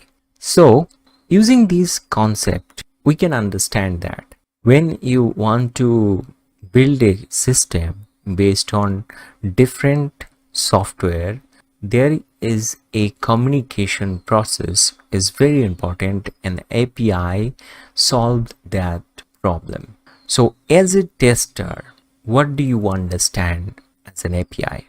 So API, how it works, these are very important understanding for any beginner level student. So dear friend, understanding the API and how it works is very crucial, and it ensures you that when you are doing your development or testing, you understand how to use the functionality of one software, and you can meet the requirement as per the specification. When a software provides you an API, it has some documentation, and we called this as API documentation. You may heard about what is API documentation, and this documentation provides all the guideline of how to use this API and how to do the communication. So as a tester, an API, when you are getting a task of testing the API, you need to understand this documentation a little bit as well, because it involves sending some request to the API and verifying the response. So what you send, it is a request, just like A is sending request to B, and B has an API, and B is sending this response. So this one is the request. Okay, we are just trying to explain this using like a kind of packets of information, just like an envelope. So what I am trying to do here, an envelope. So you are sending a message, and in response the software B is also sending you another envelope. Okay, so this is the concept. So testing an API means you are checking whether the response are going correctly, or you are getting the whether the requests are going correctly, whether you are getting the response correctly. These are the things. These also involve some knowledge of database or some third-party services. So to ensure that your software is working fine and API is working fine, a tester perform various type of testing, like functionality related testing, performance related testing, security related testing. They perform compatibility related testing, etc. So as the word suggests, functionality, performance, security, then compatibility, you can understand the purpose of those testing. So you need to be familiar with different. Before learning software testing, first of all, you have to understand what is software. So software is basically a combination of computer programming and data. So basically when you combine data and instruction together and do one particular task, it is like a software. For example, operating system is a software. Then you use various type of tools like MS Excel, MS Word for editing text or doing some calculation. All of these are software.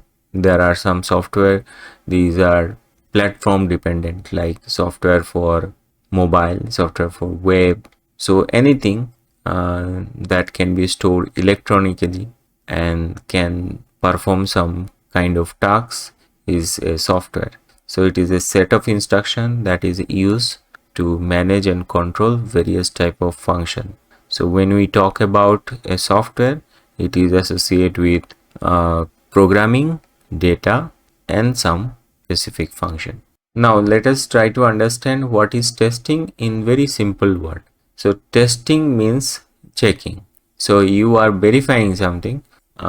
Testing is finding out how well something works. So software testing is just checking how this software is working. There are many advanced level definition of software testing available. For beginner level learner, I think those definitions are little bit overwhelming. When you will get some experience and some confidence, you can do experiment with advanced level definition, and you can define software testing in a very knowledgeable and precise way, so that when you are answering this question, the interviewer can understand your experience level. But for now, since you are learning it like a beginner. So let us consider it is just checking the software. That's it. Let us take a look at a little bit advanced software testing definition. So it is a process of identifying correctness, completeness, security, quality of a software. So software testing is an activity or an experiment where you check the actual result match the expected result. There is some expected results and you are matching whether these expected results are fulfilled or not. So it is a process of executing program or an application and trying to find out what was the intent of this software and whether it is working according to that intent or it is showing a kind of bugs. Now the next question is why software testing is important. So there are many reasons why software testing is important, but the major reason is that it is essential to make sure customer reliability and satisfaction in this application. Because if your software has some sort of error or bugs, then customer will not rely on it. So the point is that if a software has some defect, it cannot be useful for your client. Software testing is actually giving that kind of reliability because you are rigorously testing it and you are making this software as a quality product. So point out the defect and errors is very important for maintaining any software. So nowadays all companies are now technology based, especially data based companies. So if their software is not working well, then there is definitely some problem. Next, what are some examples of software testing can you explain how software testing is important with an example? So there are many examples available. For example, if a particular Airbus is not testing its plane properly or its related software, the software that is implemented in an Airbus is not properly tested, there is a chance of plane crash. If any bank is not properly testing its software, there is a chance of loss of money. So I think it is very obvious that if you are not testing anything, then quality is not checked and there will be a lot of damage due to this.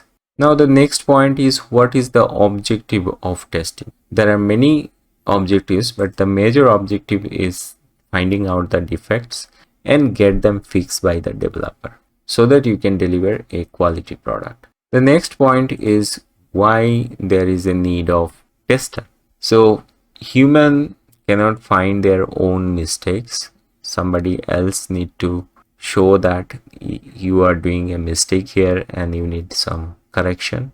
So developer are human, so they make mistake on their day-to-day activities. Probably they change a symbol during typing their code and there is a mistake. So a tester is going to find out those mistakes by testing the output. That means by testing the software. They are not going to check all the code line by line, because otherwise tester will need to be a very expert programmer compared to the developer.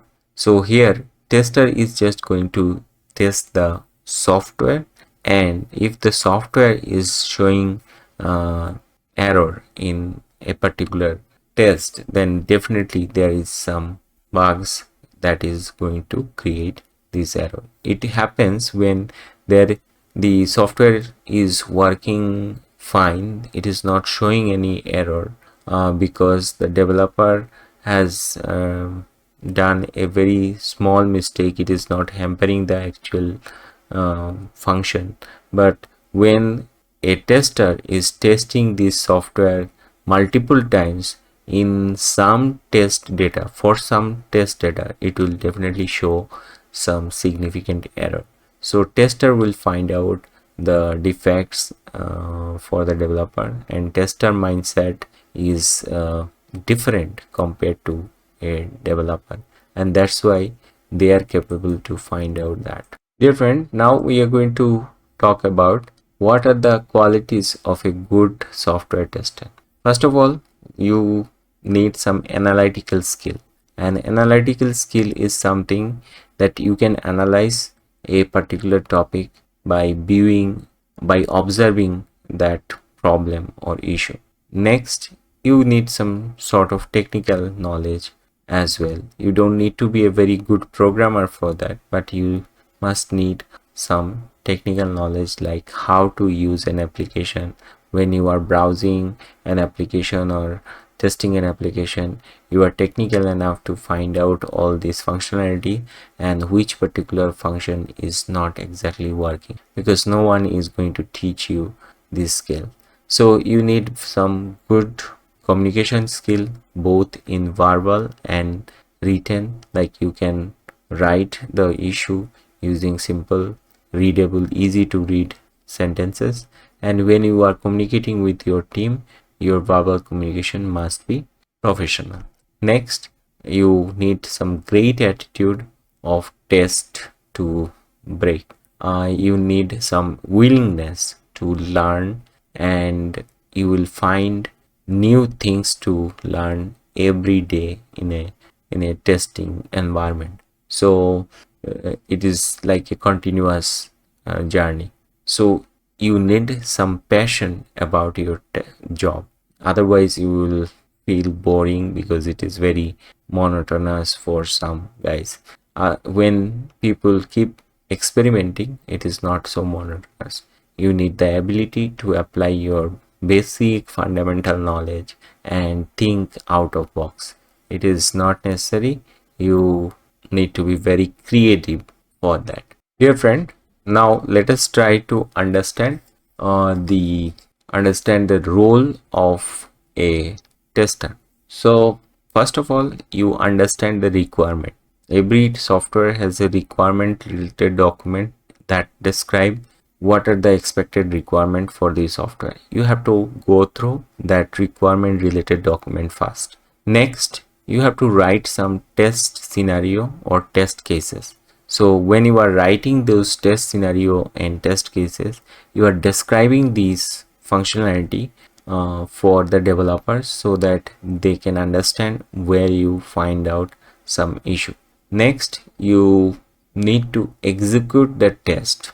So when you are writing something that I have tested the login form and found this error, that means you are also testing that form, because without doing the test you are not going to write a single line.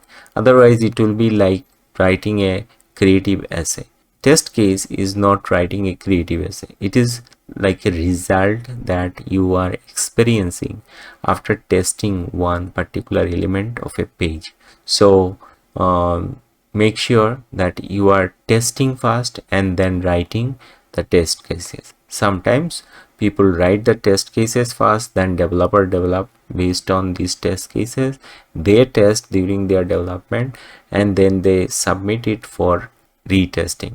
So it is important to execute the test cases. Whatever test cases you have written, execute it and confirm that you found that particular bug. Number 4, make sure your report is always in black and white. That means anything you are getting as an error, write it down. Do not just inform your team, I found this error, please fix this, because in testing world, verbal communication has no importance. You have to write down what are the problem you have faced during your testing. As a software tester, you have to understand the software development lifecycle from very basic. I have already prepare a video on that, what is software development lifecycle. It is a process that is used by software development industry uh, to design, develop and testing a high quality software. So it has various phases like requirement gathering, analysis, design, coding, testing, development and maintenance. Very simple steps, 6 steps of software development lifecycle. But nowadays these are complicated and advanced due to the requirement of client. But when you have basic understanding of this step, you can utilize this knowledge in your testing. Dear friends, software testing required proper understanding of software development lifecycle. So software development lifecycle follow different kind of models like waterfall model, multiple waterfall model, then spiral model, agile model. Nowadays, agile model is more popular compared to waterfall model. There are many reasons behind that, because waterfall model is like linear sequential model where you design something, then code it, then test it, then if you find an error, then you develop it and maintain it. So this is little bit tedious and time taking compared to the other model. If you want to develop a modern software, you have to use the modern methodology like Scrum or Agile. There are many advantages and disadvantages of each model. For example, waterfall model is good for small projects and it is not good for large project. You cannot do some changes in the scope and budget during a waterfall method, whereas in other cases you can do some sort of adjustment. Some tools that actually make your life easy for doing such testing. So I'm going to give you some little bit of basic information of such tool. Let me just check your current knowledge. Can you tell me about one tool that help in testing request and response? And this tool is very popular, is known as Postman. So Postman is a testing tool that is used for API testing. So there are some job roles where you can get a job as a full-time API tester and your primary work is to just testing the APIs using Postman.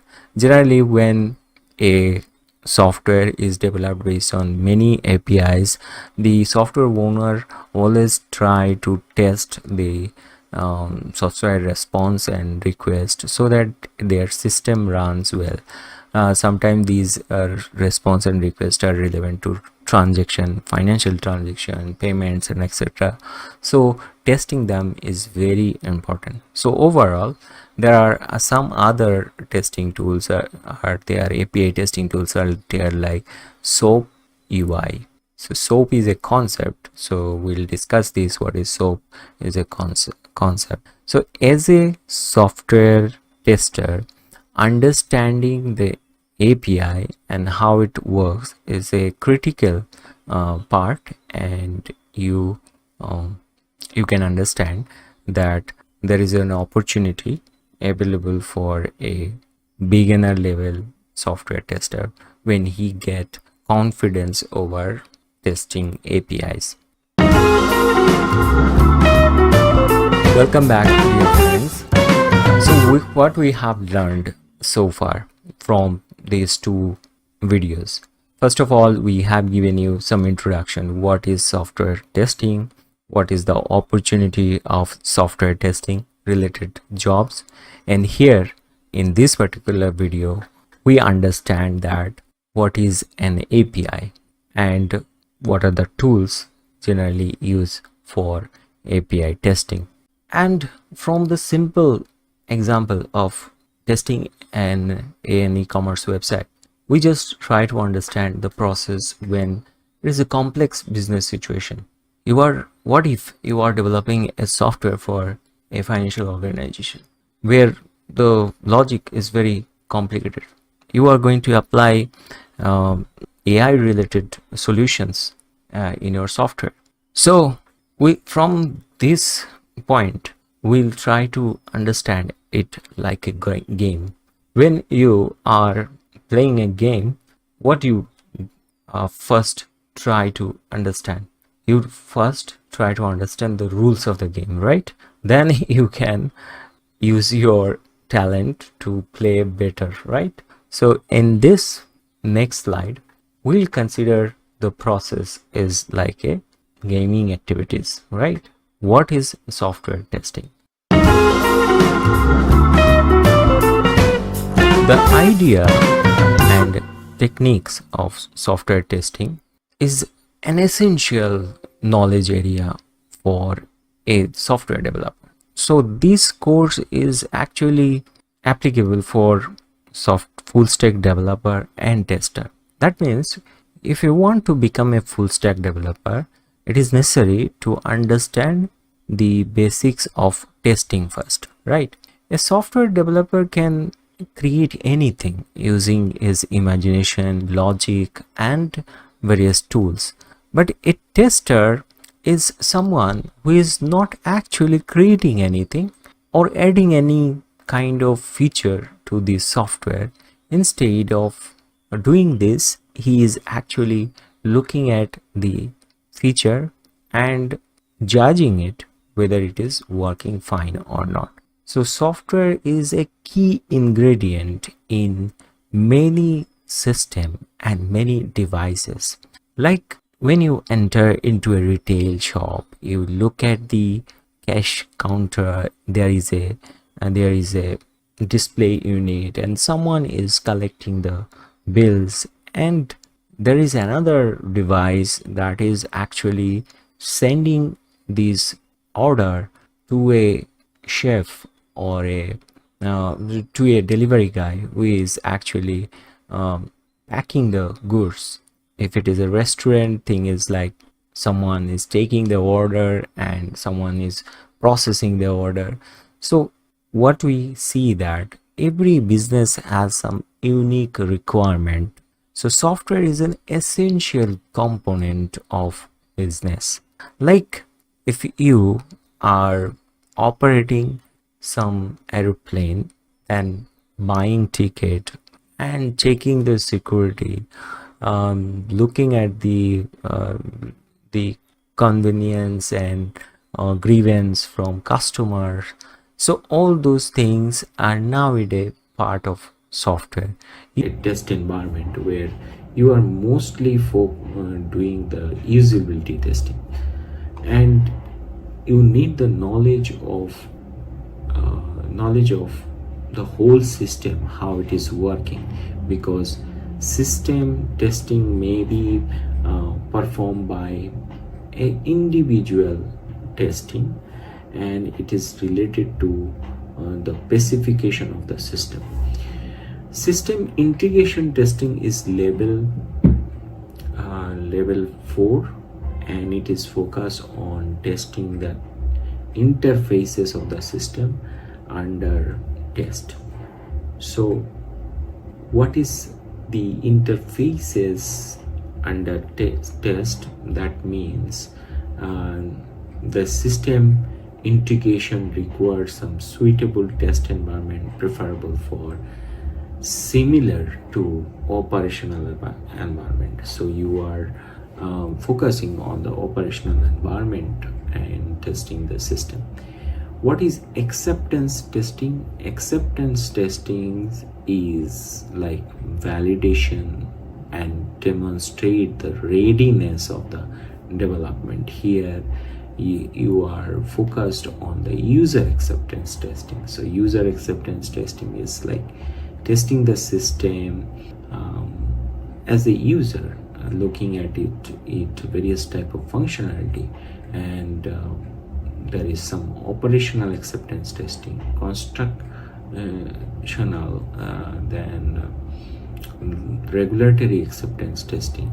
So regulatory testing means you have to understand whether it is following the regulatory compliances, etc.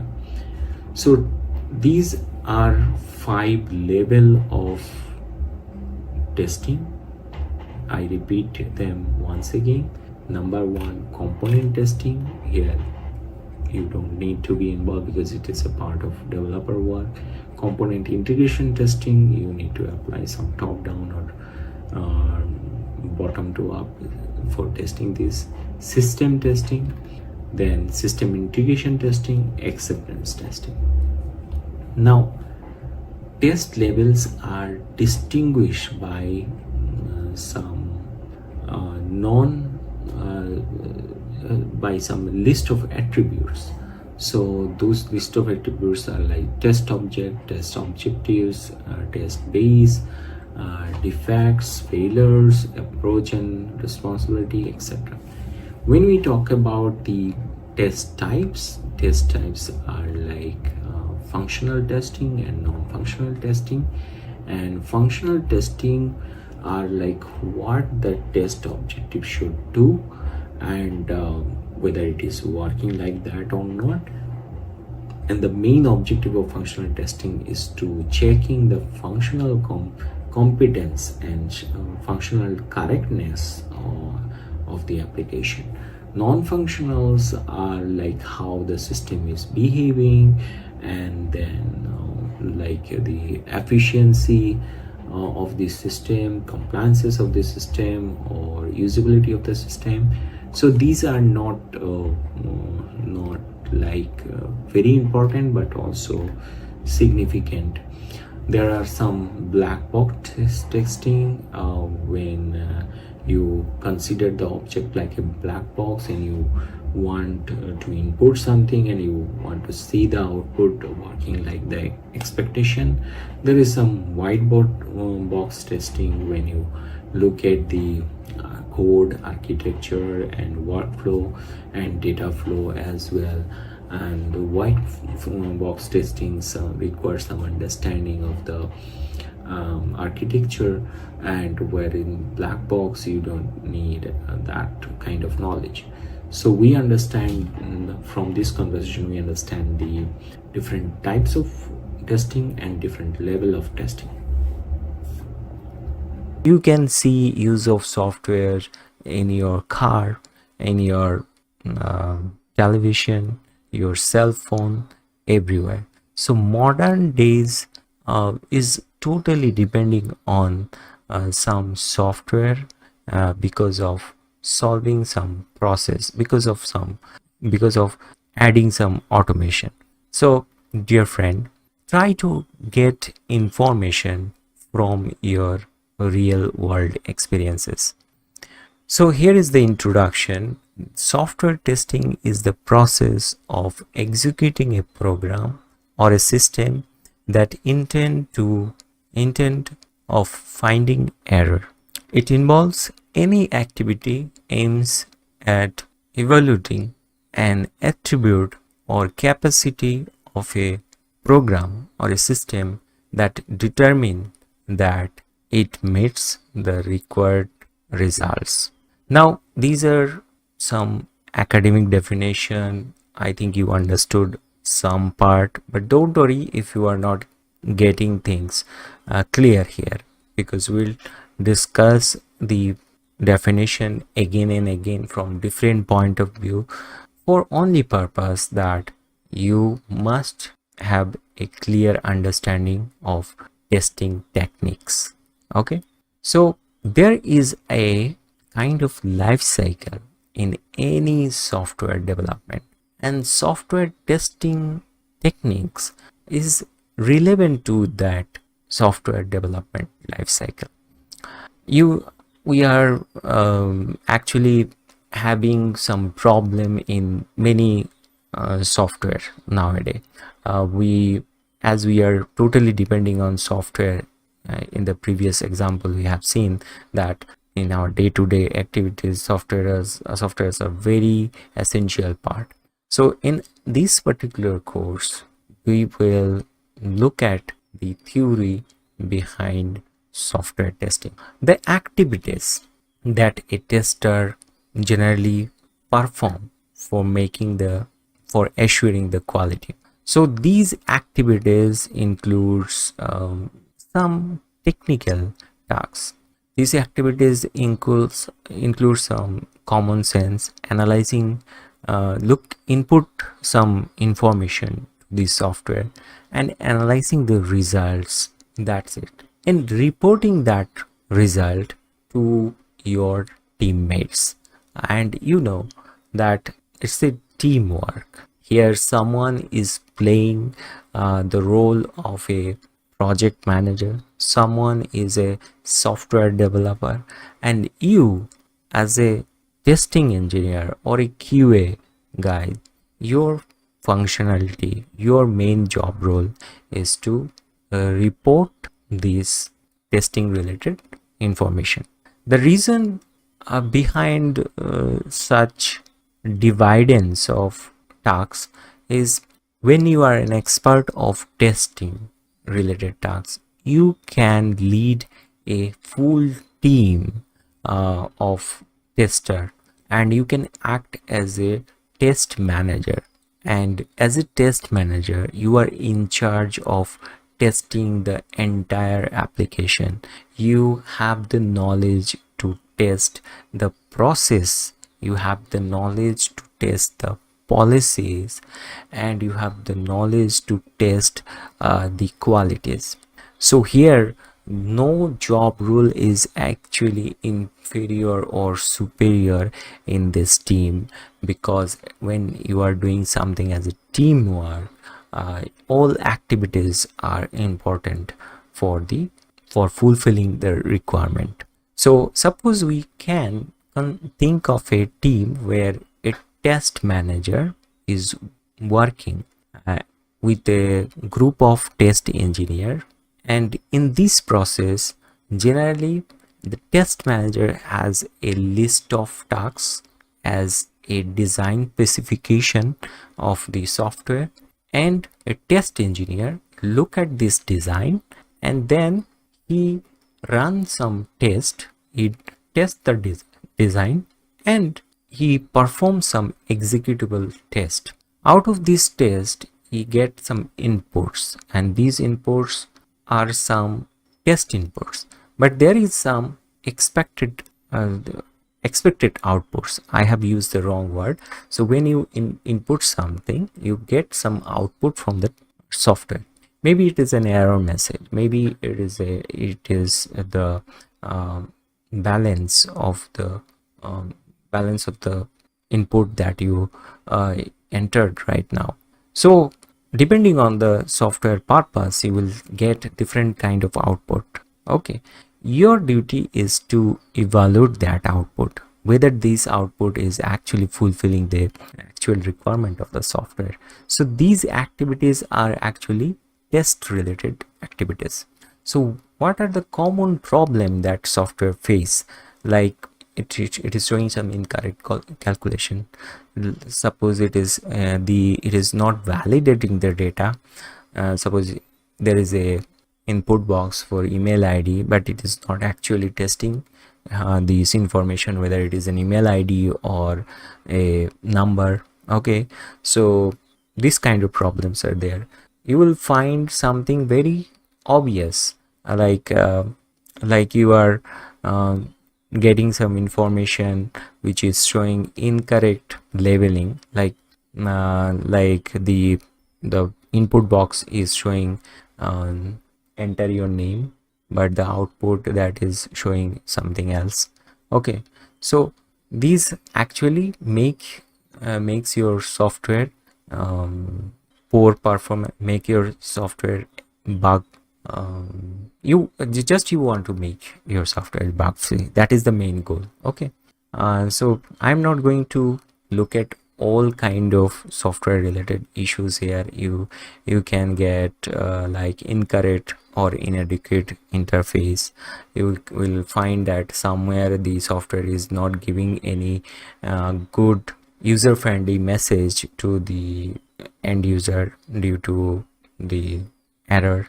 So this kind of scenario will face on our day-to-day activities. So look at the software development life cycle here. Here we have some we have some plan first. According to the plan, we do some activities, then we check whether the functions are working according to plan or not, then we take some action. So in this software development process, a testing engineer is actually doing some important uh, important improvement. Dear friends, test can be divided into various type of test, like acceptance testing, like you access the software with respect to the requirements. When you are planning a software, like this software is going to make the registration process easy. So whether the registration process is fulfilled, whether this particular software is fulfilling this customer registration process properly. So this kind of testing is called acceptance testing. Then you look at the systems testing. You access the software with respect to the architectural design. Suppose you want to store some data to cloud, simple. So whether the software is capable to store the data in the cloud, or suppose it is there are many examples possible using that. Just you use your imagination. There is another test called integration testing. Here you check whether the software is capable to, whether the software is actually fulfilling the subsystem designs, like the major system is depending on some other system, so whether it is compatible with the subsystems. So that is called the integration testing. There is another testing which is called module testing. So what is module testing? Module testing generally check whether the software is developed according to the detail of its modules. Like a software is consist of 10 modules, so look at the details of each modules, and this is called the module testing. There is another testing which is called unit testing. So we'll discuss all these points one by one in the later of in this course, and you will get a clear understanding. Unit testing test whether the software is correct with respect to the implementations. Okay, so we'll understand these kind of activities one by one. So here in this diagram you can see that the first phase is plan. In plan phase we just define our objective, that what we are going to do, and supporting method requires for achieving this objective. So in the plan section, the engineers are define all the objectives of the software, and what are the supporting method they are going to use to achieve this. In the do section, they execute the plan, and here you perform the necessary training to execute the plan, and so it is part of the manager. But here if you are a test manager, you must need a test plan, and when you are doing the testing you must follow the plans, just like executing the plan. Then check means you are checking the result, check to determine whether the work is progressing accordingly, or you need to make some improvement. These are very important. And the next, what are the action you are going to take based on that results. So take the necessary action, and this is going to improve, this is going to actually fulfill the whole process of testing.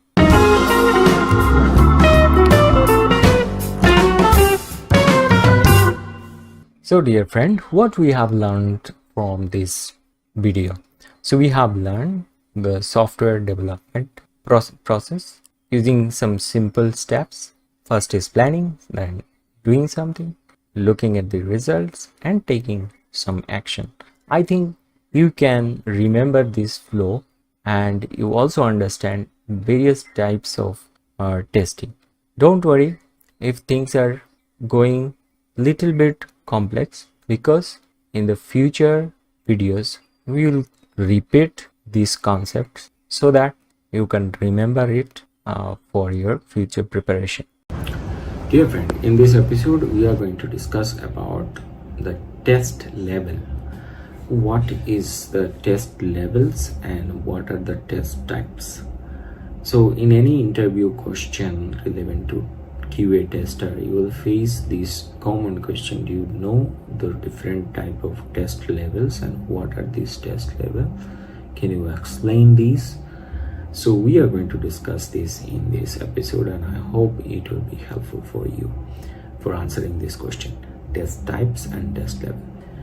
So there are basically 5 different type of test levels available in the software development lifecycle.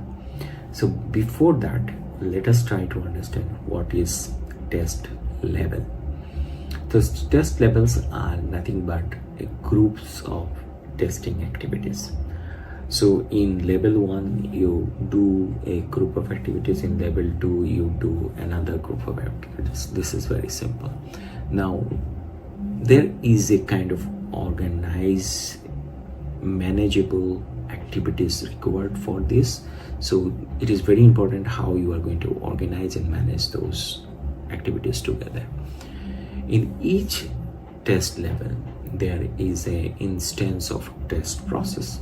Now one test level is doing a kind of test process, and another test level is doing another kind of test process. When you are performing those activities, you are given to a different stage of development. So in test 1, level 1, you are getting a different kind of test level.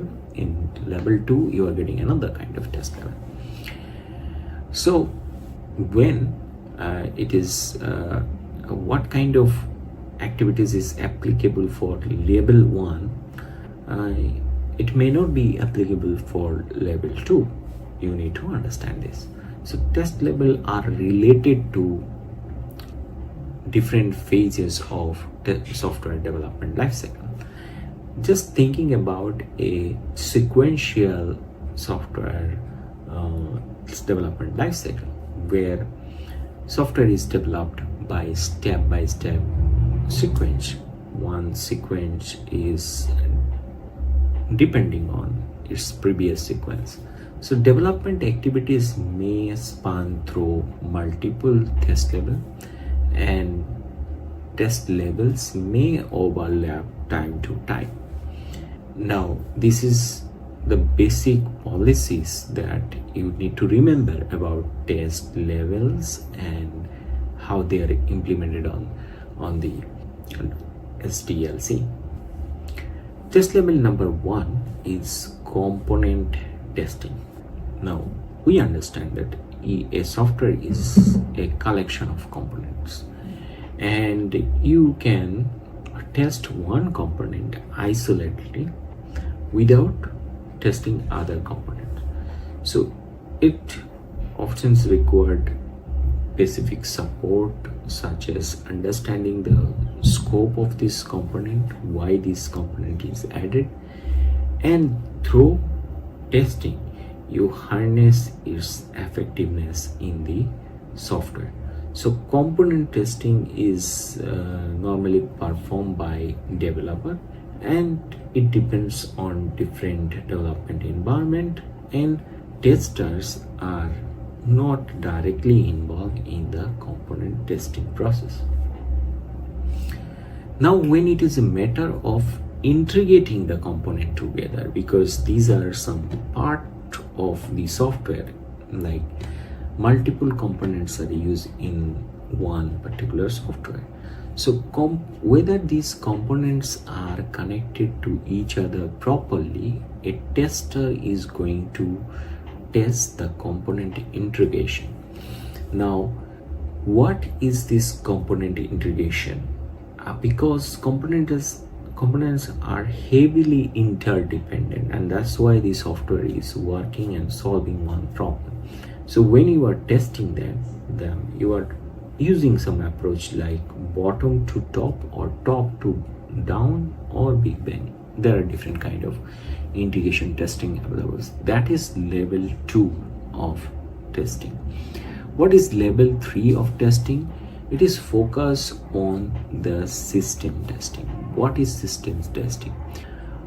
It is the overall behavior and capability of the entire system. The whole product is working like a system, and of course it is performing some functionalities.